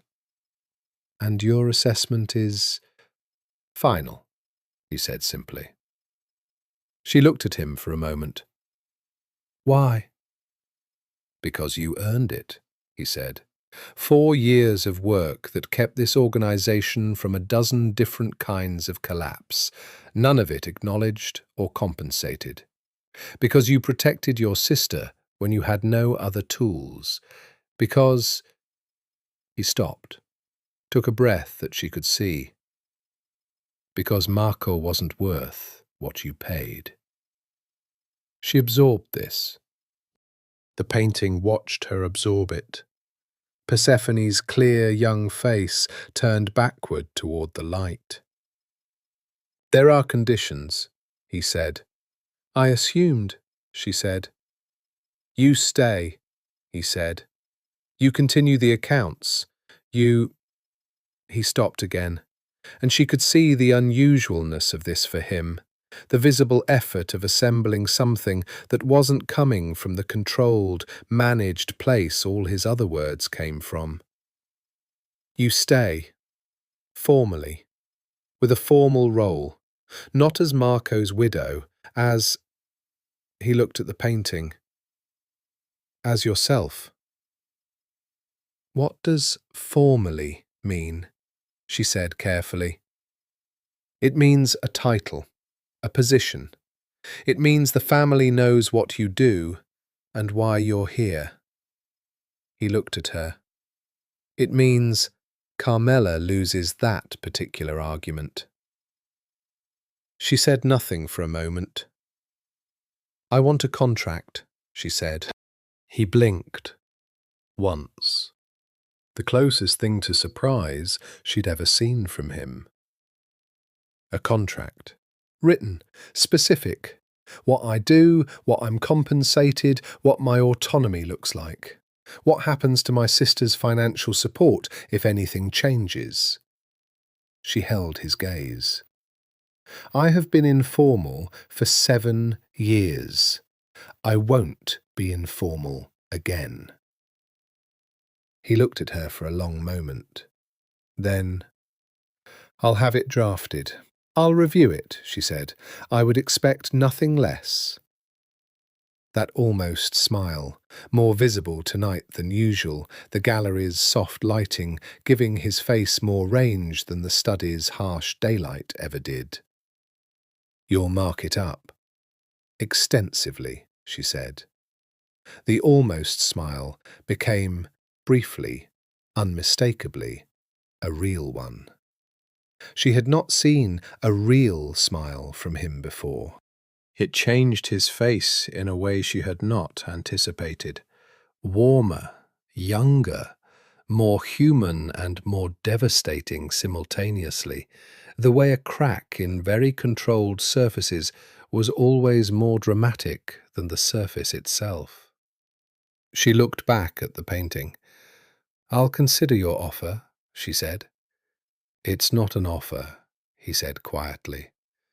"It's a proposal." She didn't answer.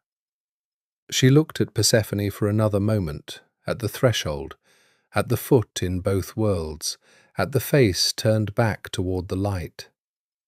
Then she turned away from the painting and began walking toward the stairs, back toward the party below. And after a moment, she heard him follow. Carmela found her 2 mornings later in the kitchen garden. This was unusual. Carmela did not walk in the kitchen garden. She gave instructions for the kitchen garden from the terrace and received the results in the form of herbs and vegetables delivered to the kitchen door.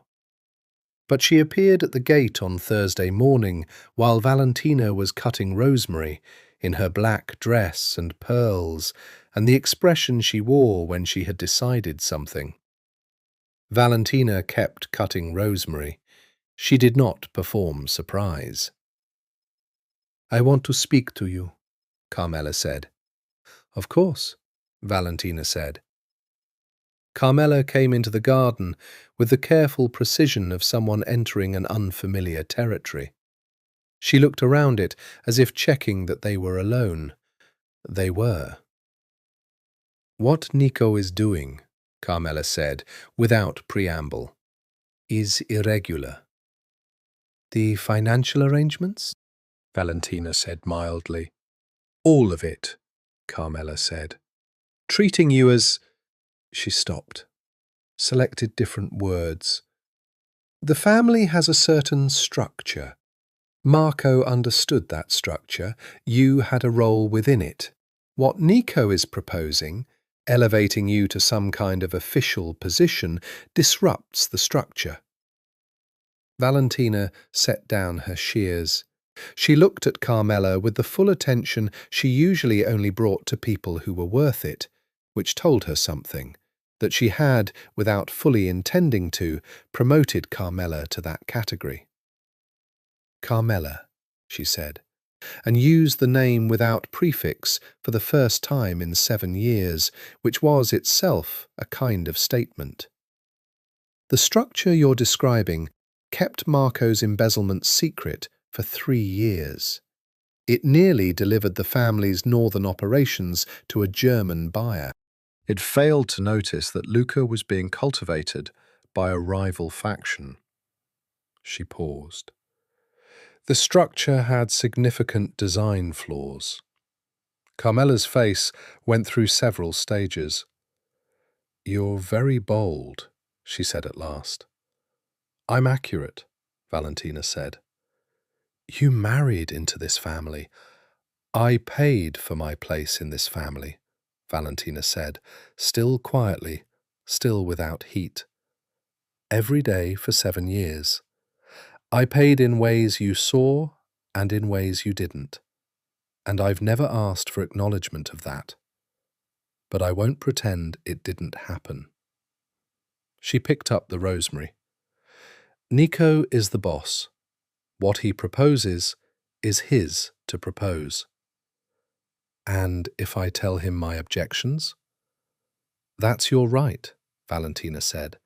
"He listens to people he respects.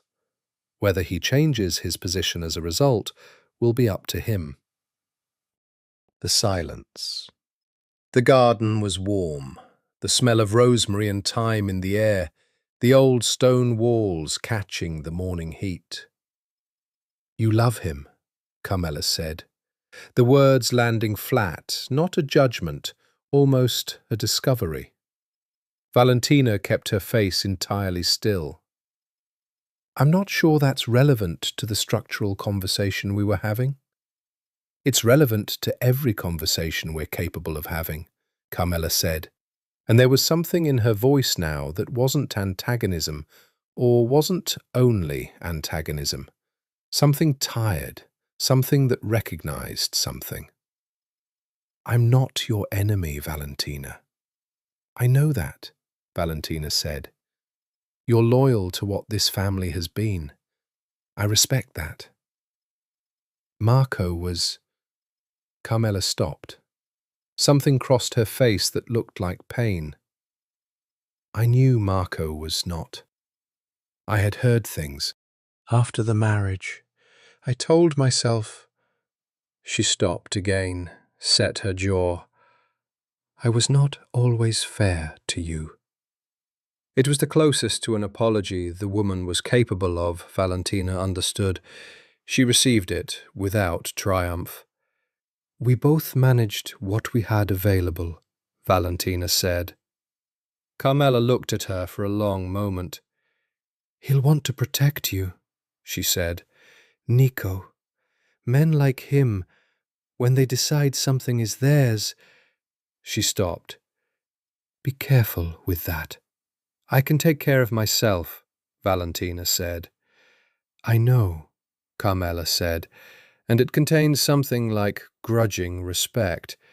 "That's actually what worries me." She left the garden the way she had entered it, precisely, without looking back.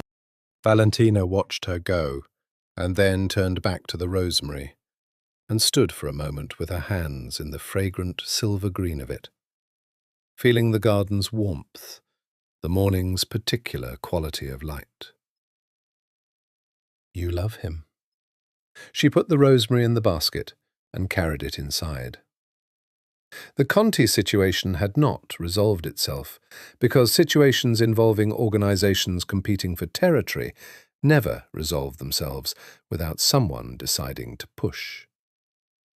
Conti pushed on a Friday, the afternoon after the gallery dinner, after Renzi's appearance at the Palazzo, after Nico had made it clear that the approach through social channels had been noted and dismissed.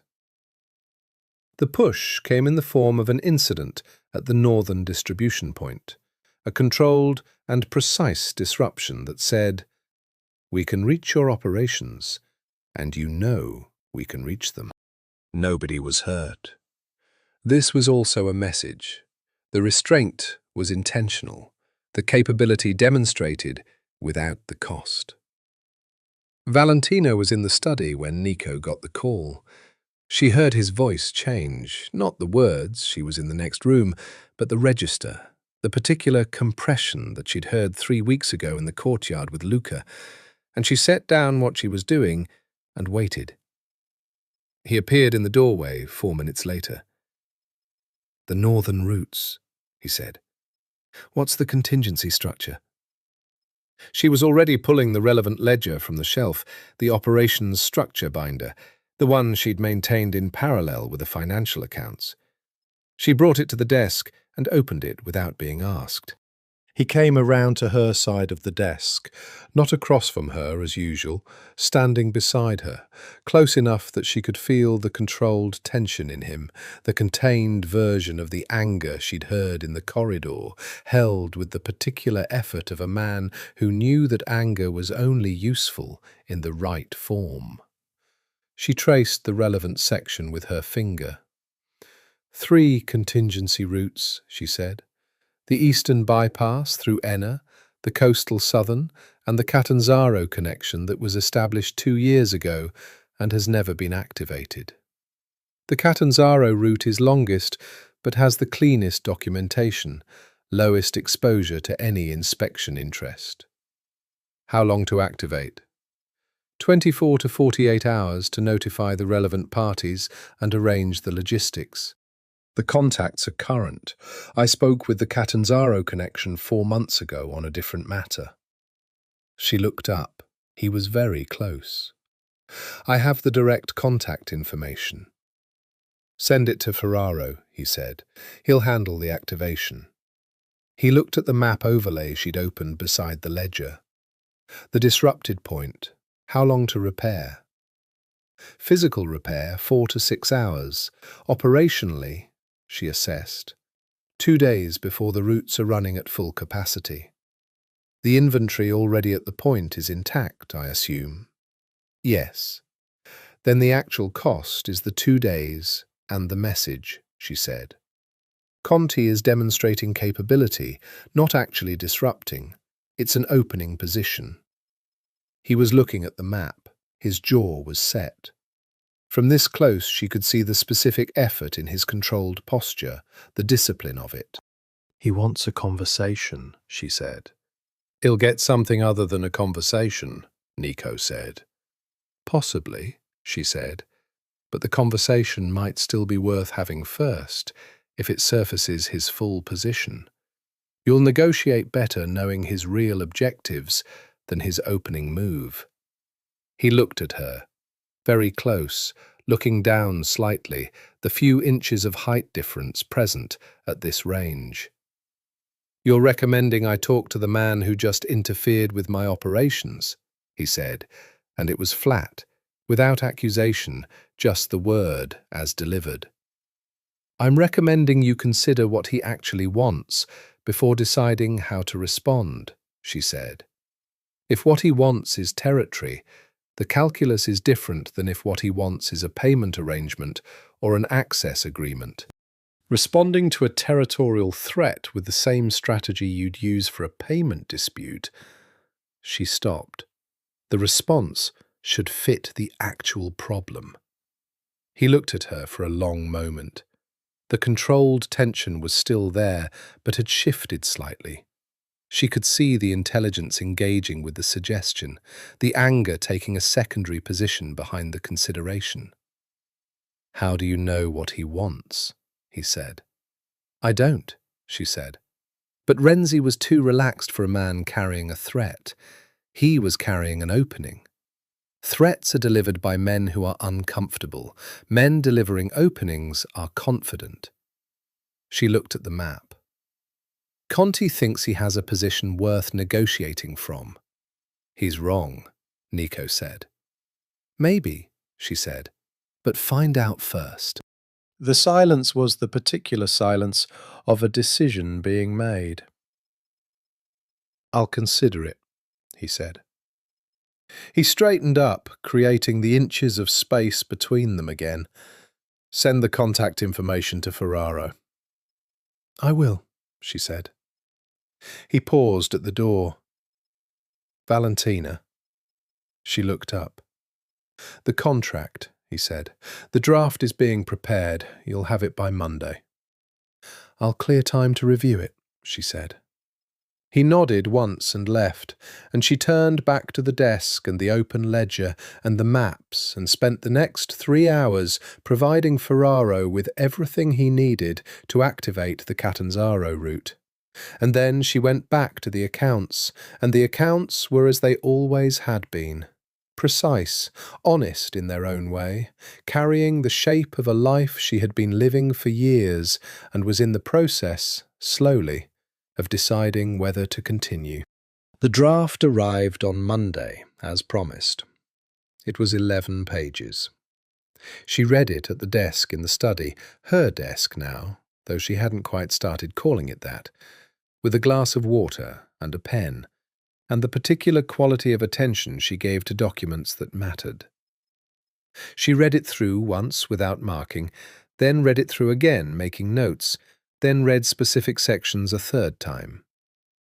It was a good document. It was specific where it needed to be specific, and deliberately broad where it was designing for flexibility. She could see the intelligence in the drafting, the comprehension of what she actually did, versus the simpler title that might have been assigned without that comprehension. The financial arrangements were more than fair. The autonomy provisions were more than she had expected. The language around her sister's support was precise, unambiguous, legally binding in a way that made something in her chest settle. There were 11 points she wanted to negotiate. She picked up her pen. She spent 2 hours on the 11 points. Some of them were substantive, the scope of her authority over the accounts, the decision-making threshold above which she required authorization, the protocol for disagreements. Some of them were precision, language that was technically adequate but could be sharpened. One of them was a single word that had not been defined and needed to be. She compiled her notes into a clean list. She read it over. Then she went to find him. He was in the east garden, on the phone, walking the path along the south wall, with the slightly tense restlessness that she recognized as his working posture, Not still like he was in meetings, but moving, processing, while the rest of him occupied itself. He saw her from the distance of the path and held up one hand briefly. Wait. She waited. She was good at waiting. He finished the call and came across the garden toward her. His jacket was off, his sleeves rolled in the way she had come to associate with a specific kind of working mode. He looked at the papers in her hand. "Marked up," he said. "Extensively, as promised," she said. Something moved through his face. He took the papers. She watched him go through them, quickly initially, then slower on the annotated sections, then stopping entirely at the third point, which was the one she'd argued most carefully. Article 3, he said, looking at her annotation. You want independent access to the accounts without prior authorization. I've had independent access for 4 years, she said. This is formalizing the existing practice, not creating a new one. If you make a decision I would have countermanded, then we have a conversation, she said. The same conversation we'd have if you had prior authorization and I disagreed with your decision. He looked at the page. And if our disagreement isn't resolvable in conversation? That's Article 7, she said. Dispute resolution. He went to Article 7. She watched him read her annotation. His mouth did the thing, the almost smile at what she'd written. You've specified a 48-hour cooling-off period before escalation, he said. In my experience, most financial disputes look different after 48 hours, she said, including ones that seem urgent. And if it's actually urgent? I've defined urgent in the footnote, she said. He looked at the footnote. The almost smile became more visible. You've defined urgent as situations involving active threat to the financial integrity of the organization with a quantified threshold, he said. I like precision, she said. He went through the remaining points with the same focused attention. He agreed to 6 of the 11 without discussion. He pushed back on 3. She listened to his reasoning, presented hers, and they arrived at negotiated language that was actually better than either starting position.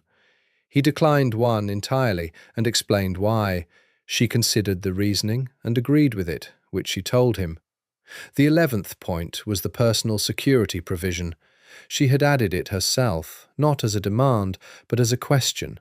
What protections will be provided to Valentina Calabrese personally, distinct from her role protections, in the event of a threat to her person or safety? He looked at this point for a long time.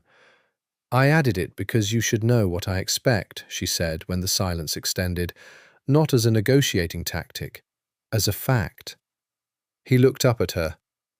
What do you expect? She met his eyes.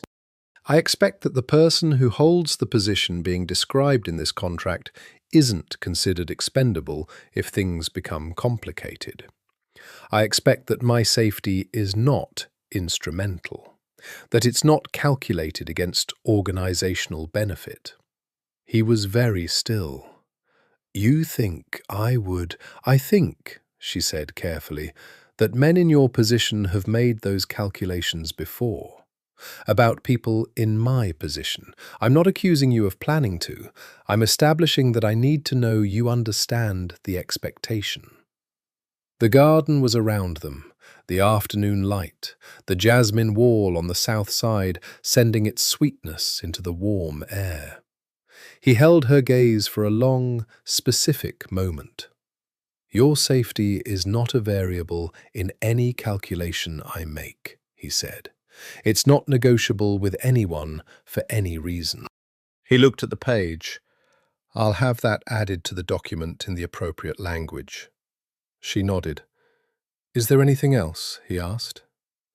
She looked at the garden, at the light, at the man in front of her with the paper in his hand that was the shape of everything they had been building, in the study and the library and the gallery and across a dozen working mornings since the day she had reached for the ledger, and neither of them had let go. "Not in the contract," she said. "Valentina," he said quietly, the way he had started saying her name in the library at 2 in the morning, stripped of anything except the name itself, everything else carried in the way of the sound. "Not yet," she said. He absorbed this. Not rejection, she saw him understand that. Something with a timeline. Something that needed more of what they'd been building. "Not yet," he said, accepting the terms. She took the contract from his hand and went back inside to write up the final changes. The storm came on a Thursday in late August with the particular violence of Sicilian summer weather. Not the gradual building of other climates, but the sudden reversal, the sky going from pale blue to greenish black in under an hour, the temperature dropping 15 degrees, the first fat drops of rain arriving with the weight of something that had been withheld for too long. Valentina was in the study when the storm broke. She watched through the window as the garden went sideways, the lavender bending flat, the roses losing petals in sheets, the cypress trees on the south wall talking in the wind. The lightning came with the particular brightness of open water nearby, white and total, illuminating the room in strobe. She was not afraid of storms. She had lived in Sicily for most of her life, and she understood that the violence was not personal. She was working on the analysis of the Conti situation. Nico had taken her advice, had made contact through an intermediary, and the preliminary response had been more complex than a simple territorial demand, as she had suspected. Conti wanted a route access agreement in exchange for withdrawing from the northern position. Not territory, access. Which was a different conversation, a potentially soluble conversation with a range of possible arrangements that wouldn't require the more expensive alternatives. She was drafting a financial model for 3 possible agreement structures when the door opened and Nico appeared, carrying his jacket over one arm and his shirt slightly damp at the shoulders from crossing the courtyard in the beginning of the rain. He came in without ceremony. He had stopped announcing himself in the study some time ago, which she had not commented on because she found she didn't object, and looked at the papers on the desk. "The Conti models," she said before he asked. "I just got off the phone with Ferraro," he said. "Conti's emissary is in Palermo. He wants to meet tomorrow." "That's fast," she said. "He wants resolution before the quarter ends." Nico came to the desk, looked at the models she'd been building. His eyes moved across the figures with the fluency she'd come to know. He was genuinely good with numbers, she'd found, better than he presented and better than Marco had ever been, with a grasp of structural relationships that he'd apparently developed in New York, managing the American side. "The middle option," he said. "That's my assessment too," she said. "Option B gives them enough that it doesn't feel like capitulation, which is important for their internal politics, and costs us less than we gain from the route security." "You think Conti has internal politics problems?"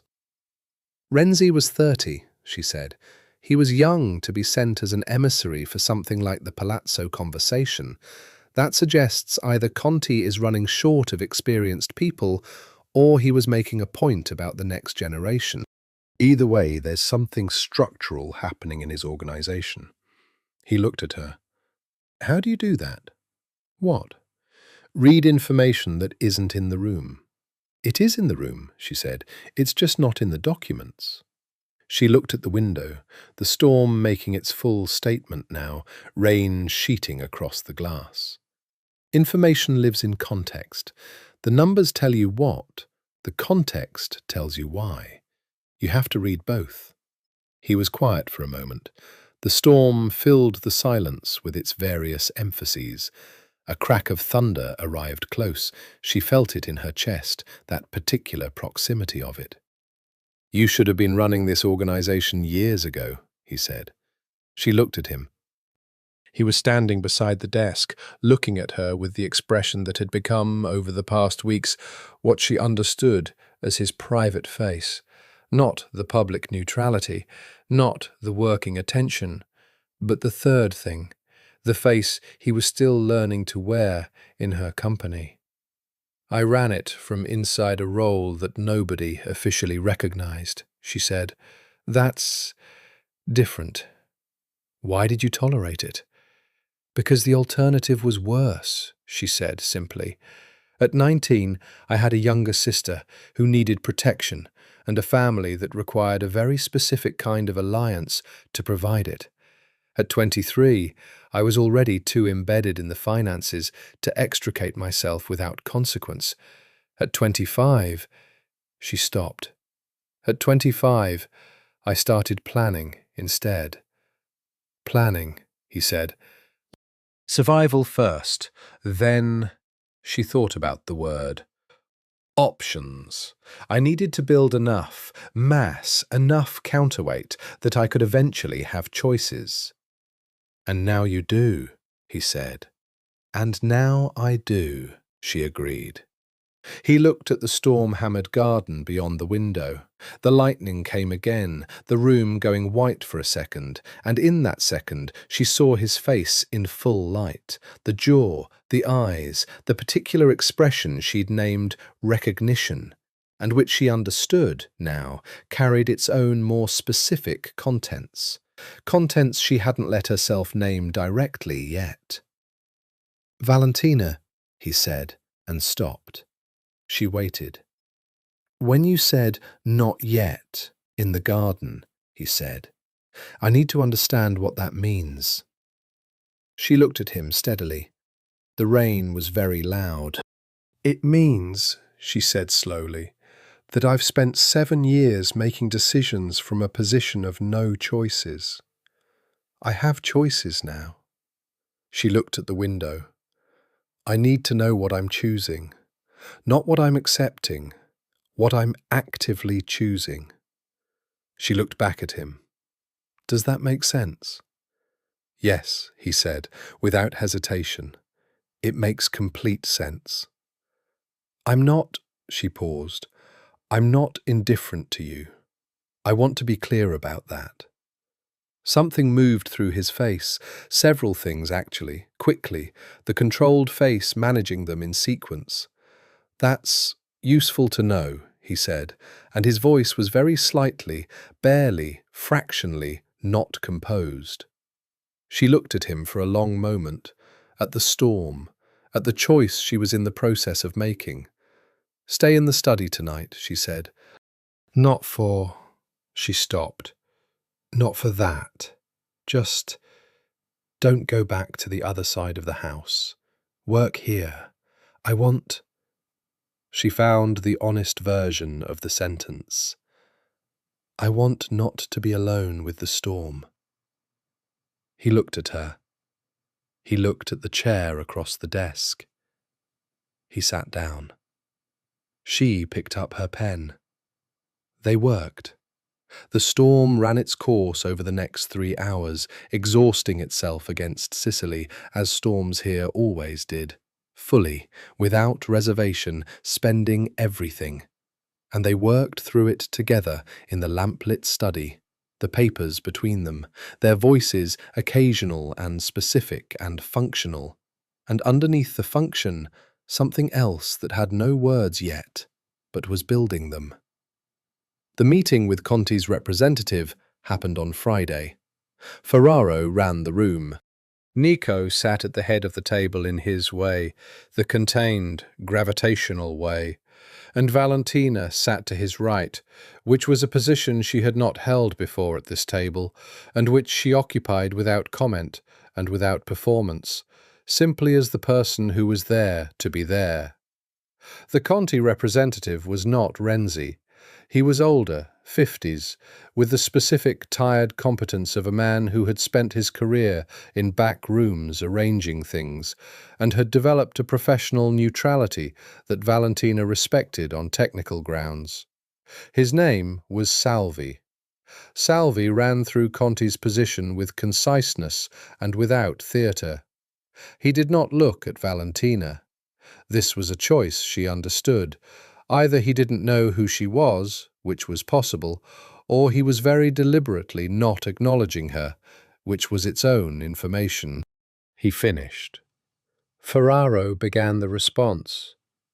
Valentina opened her folder. She had brought two things: the financial model for the 3 agreement options, and a secondary analysis she had completed that morning, which was not strictly a financial document. She passed the secondary analysis to Nico under the table, handed it across, her fingers brushing his for a fraction of a second that she was aware of, and filed, and watched him absorb it without looking at it, without any change in his face, the slight shift of his posture telling her he had received it. The analysis was this. Conti's organization had lost a significant logistics partner 8 months ago. She had found this in a trade press article and cross-referenced it with the unusual route patterns in the information from the Escherich correspondence on the USB drive. Because Conti and Escherich had a connection, a historical one, that had ended the same time Marco had ended his own connection with Escherich under pressure. The result was that Conti needed the access route not for power, but for functionality. He was facing a logistics gap that the Calabrese northern routes could fill, which meant his real asking price was lower than his stated one, and his flexibility was significantly higher. She watched Nico absorb this. She watched the conversation continue. And then she watched Nico shift the negotiation at the right moment in exactly the right direction, using the leverage she'd identified without referencing it explicitly, the kind of move that required understanding both the explicit conversation and the subterranean one simultaneously. Salvi's face, for a brief moment, registered the fact that something had shifted. 15 minutes later, they have the framework of an agreement that was closer to option B than option C, which was better than they'd started. Salvi shook hands with Ferraro and with Nico, and did not shake hands with Valentina, which was fine. She didn't need his acknowledgement. After the room cleared, Ferraro looked at the papers left on the table and said to Nico, "I didn't know about the Escherich-Conti connection." "Neither did I this morning," Nico said. He looked at Valentina. She gathered her papers. "The Escherich correspondence, it was in the second set of documents." "You identified that connection this morning?" "Last night, actually," she said. "During the storm, I had time to think." Ferraro looked between them with the expression of a man reassembling information that had previously been organized differently. Valentina recognized the expression. She had been producing it in people for the past several weeks. "Good work," Ferraro said to her directly, which she filed as significant, Ferraro being the kind of man who calibrated his acknowledgements carefully. "Thank you," she said. Later, the meeting, the administrative follow-up, the calls and messages that accumulated in the aftermath of any significant meeting, all of it dispersed, she found Nico on the terrace in the late afternoon, looking at the post-storm garden, which had the particular cleaned quality of things that have been thoroughly rained on. The roses had lost petals everywhere. The stone paths were dark with wet and small debris, but the air was extraordinary, cool, washed, carrying the smell of wet earth and jasmine that was nothing like the funeral jasmine, nothing at all, something entirely different and alive. He heard her come out. "Salvi will report back to Conti tonight," he said. Conti will want 48 hours to review the terms. If Ferraro's read is right, he'll accept. If my read is right, she said, he'll accept by tomorrow morning. He can't afford the 48 hours of delay on his end. He looked at her. We'll see whose read is right, he said. We will, she agreed. They stood on the terrace for a moment, with the washed evening coming in, the quality of light after a storm different from any other quality of light, everything slightly more itself, slightly more visible. She looked at the garden. She thought about Persephone. She thought about choices. The contract, she said, has it been finalized? It's ready for signature. She looked at the garden. Then I'd like to sign it, she said. He looked at her. Tomorrow? Now, she said, if the papers are available. They're in the study, he said. She looked at him. Then let's go in.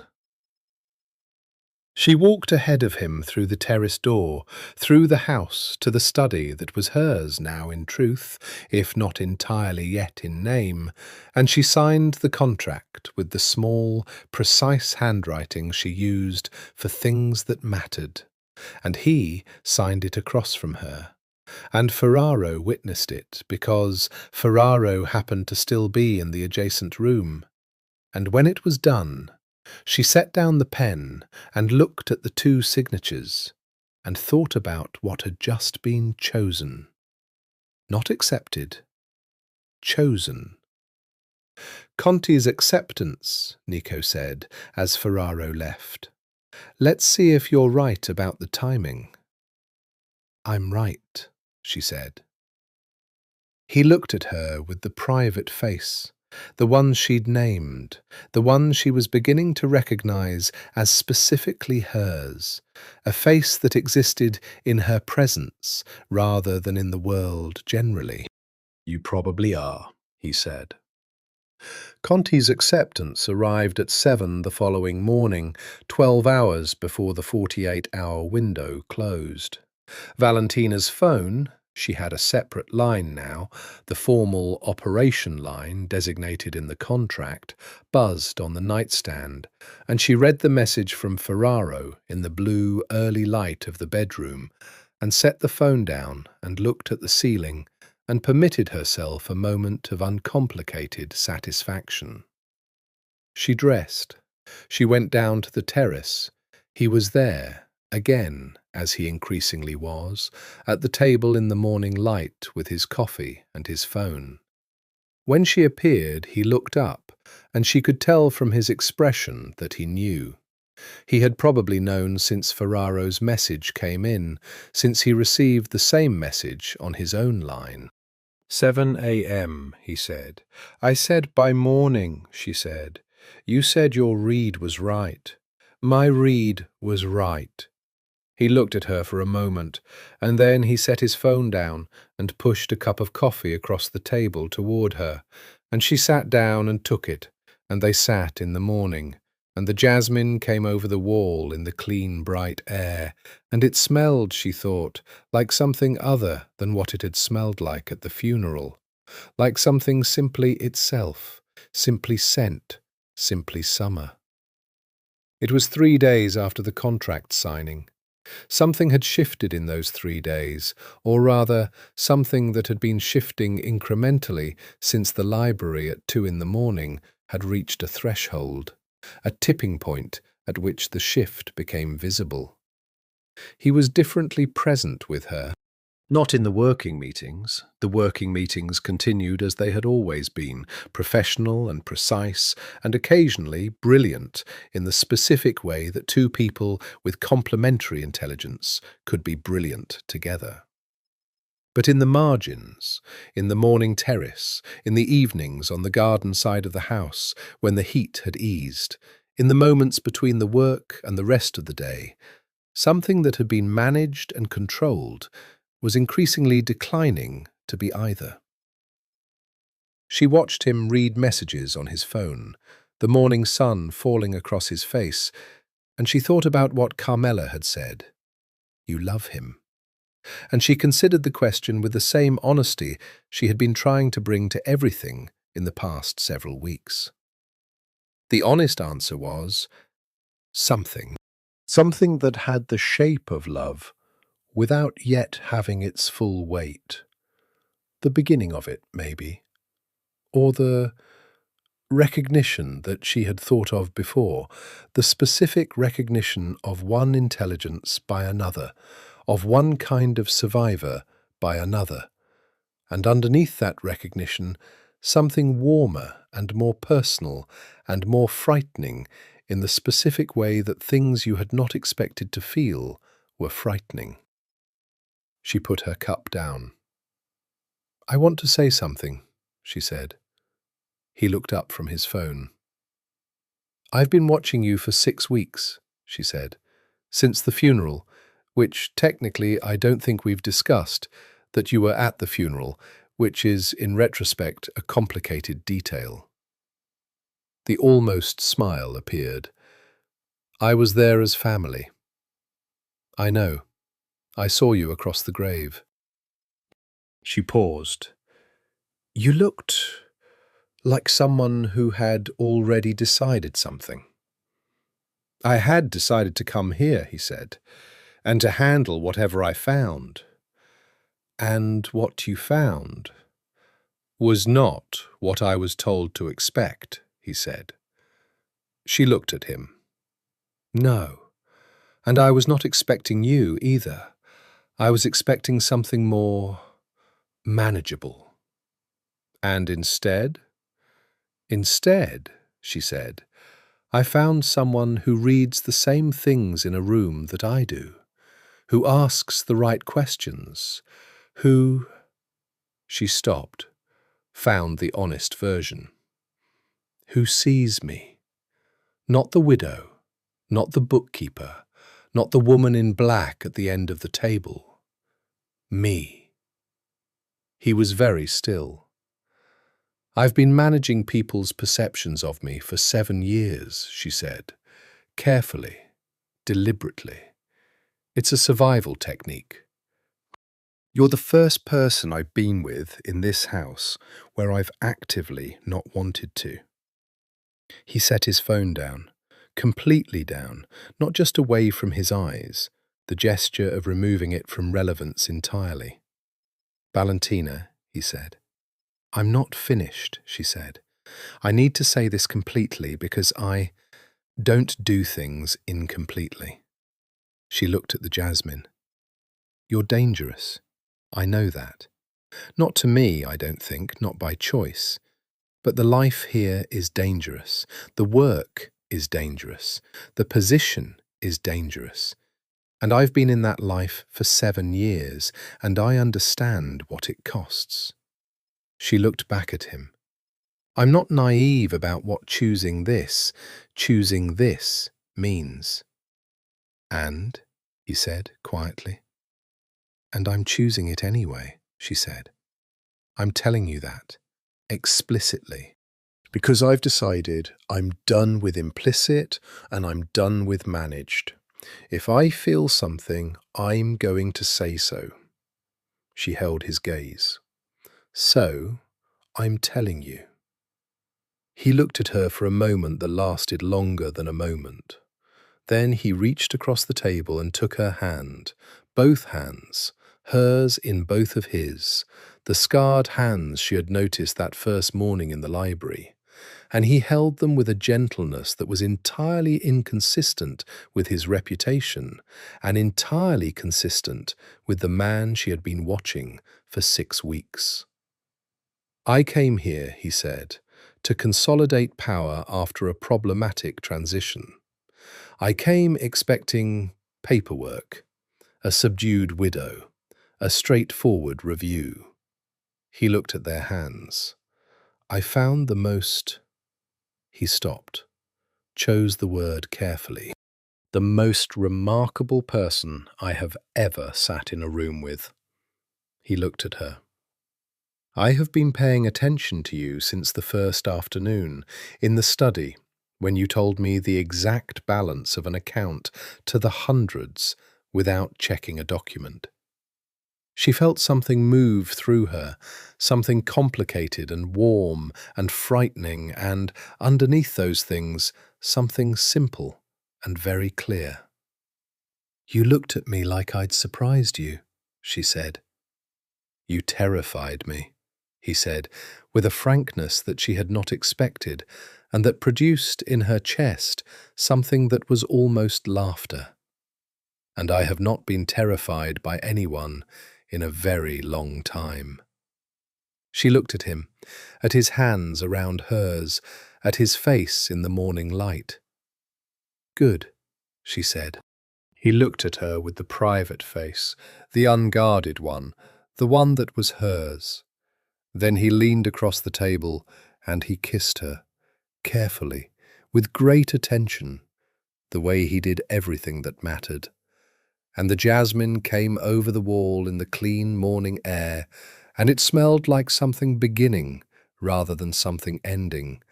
And Valentina Calabrese sat in the garden of the house where she had survived 7 years of a life not entirely her own, and let herself be, finally, completely, exactly herself.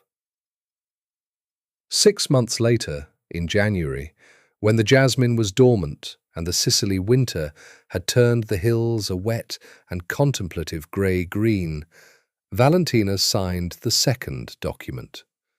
The first had been the contract, October, formal, witnessed by Ferraro, the shape of a working life finally named and made real. The second was a different kind of document, a document that had required different conversations and different negotiations, and 3 separate evenings in the library at the large desk with papers between them, which had become their room now in all the ways that mattered.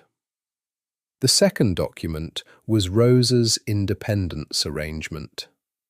Not her support, she had been financially supported before and would continue to be, but a formal, legal, binding guarantee that was tied to no person's continued goodwill, that was attached to a trust structure Valentina had spent 6 weeks building with the help of a solicitor she had chosen herself and Nico had approved without amendment, that would maintain Rosa's security regardless of what happened to Valentina, to Nico, to the Calabrese family, or to the complicated architecture of alliances and arrangements that structured their lives.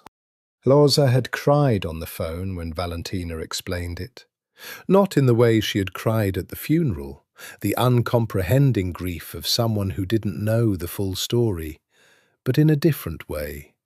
In the way you cried when something you had been holding for a long time was finally set down. "You didn't have to," Rosa started. "I did," Valentina said. "I should have done it sooner. I'm doing it now." "You're different," Rosa said. "Your voice is different." "Is it better?" Valentina asked. A pause. "Yes," Rosa said. "You sound like yourself." Valentina thought about that for a while after she hung up. She thought about herself, the self she had been at various points, at 19 in the church in Palermo, in the white dress that had fit her correctly, and which she had never felt inhabited. At 23 in the study, alone, with a pattern in the numbers that she had hoped was wrong. At 26, at the funeral, in the jasmine heat, with the calculation that the grave contained something that had been necessary, and something that had cost her something, and that both things could be true simultaneously. She thought about herself now, in January, in the library with a different fire lit, and the rain on the windows, and the smell of old paper and good wood that was the library's specific smell. With her name on the contract, and the contract's implications spreading forward into a future she was, for the first time in her adult life, actively building rather than surviving.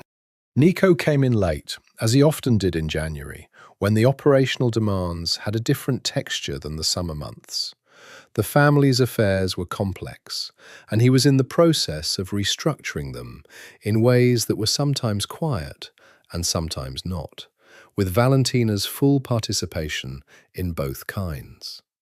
He sat in the chair across from her, his chair now, by established habit, and looked at what she was working on. "The March accounts," she said. "It's January." "I prepare early," she said. He looked at her. "Rosa's arrangement is finalized?" "Signed today," she said, "effective immediately." He nodded. He had been fully in favor of the arrangement from the first conversation, which had been, she acknowledged this to herself in the specific way she was learning to acknowledge things without qualification, one of the pieces of information she had been accumulating about him over 6 months. He had been consistently, without announcement, in favor of every arrangement that protected her and Rosa. Not as protection of assets, as protection of people. The distinction mattered, and she had noted it each time. "There's something I want to talk to you about," he said. She looked up from the papers. "The Palermo house," he said. He meant the family's property in the city proper, a townhouse in the historic centre that had been in the Calabrese family for 40 years and that currently served as an office space for certain operations. "I want to do something different with it." "Different how?" she said. "I want to give part of it to you," he said. Not the house itself, the operational space we need, but the top floor, the apartment. I want it to be," he paused, "yours, separately. Not the estate here, which is the family's, but somewhere that is specifically yours, in your name, that you own independently." She looked at him. "You said you needed to choose rather than accept," he said. "I've been thinking about what that means, structurally, not just—" He stopped, started again. "I don't want you to feel that your security here is contingent on me, on my position, or on us. I want the security to be real, regardless." She was very still. "That's—" she started. "Incomplete protection," he said. "I know. There are ways a property can be compromised in our world that a deed doesn't protect against. But it's what I can do legally and immediately, and I want to do it." She looked at him, at the private face, at the man she had been in this room with for 6 months, who had never once tried to manage her perception of him, who had let her see him exactly as he was, which was exactly as she had assessed him in the beginning, dangerous, controlled, intelligent, and underneath those things, something that was not those things, and that had been building toward her since the first afternoon in the study when she had told him an account balance from memory. "I'll accept the deed," she said. "On condition." "Another contract," he said, and the almost smile was fully the real one now. She had done that, she thought. The smile. She had been the specific occasion for the real smile coming back into existence, whatever had suppressed it before, and she was not modest enough to think that was a small thing. "No contract," she said. "A question." She held his gaze. "What do you want? Not for the family, not for the organization. What do you want for yourself?" He was quiet for a moment. Outside, the January rain continued. The fire gave the room its gold. "This," he said. The simplicity of it was the most unguarded thing he had ever said to her. "This room?" "This," he said. "This, whatever this is. You working across the desk, the arguments about provisions in documents, the way you caught the salvy subtlety from a body language observation, the mornings on the terrace. He looked at the desk. I haven't had anyone to... He stopped, started differently. I've been very alone in this work for a long time. I was comfortable with it. I thought I preferred it. He looked at her directly. You've comprehensively disorganized that preference. She looked at him for a long time. Good, she said. I'd hate to be an insufficient disruption. He made a sound that was unmistakably a laugh, real and brief and entirely without performance, and she held the sound of it like a piece of knowledge she had earned. She rose from her side of the desk and came around it, which she had been doing more and more in recent weeks, crossing the desk's territory, the formal space between them becoming something else. And he turned his chair, and she sat on the edge of the desk beside him and looked at the fire. He reached for her hand, which was there, available, which she let be taken. In the spring, she said, the jasmine will come back. It will, he said. I want to be here for it, she said. Not asking, stating a preference, a chosen one. You will be, he said. Outside, in January, the rain continued its grey and patient persistence against the windows of the old house.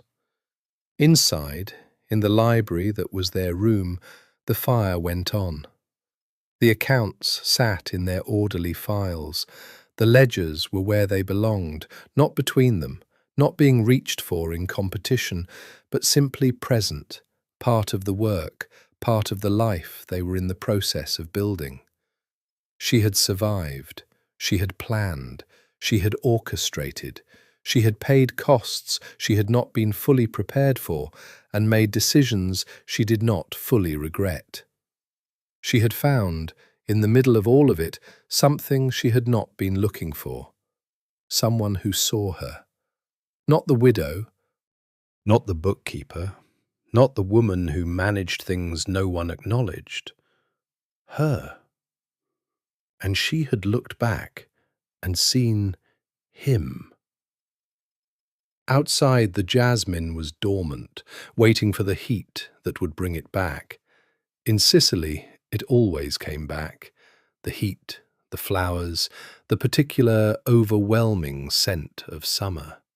The funerals and the weddings, the power and the debts of power, the family in all its complicated and dangerous and human permanence. She had not been naive about what she was choosing. She had chosen it anyway. Fine. She held his hand in the firelit room while the rain came down on the old house in January, and she was, at last, completely still.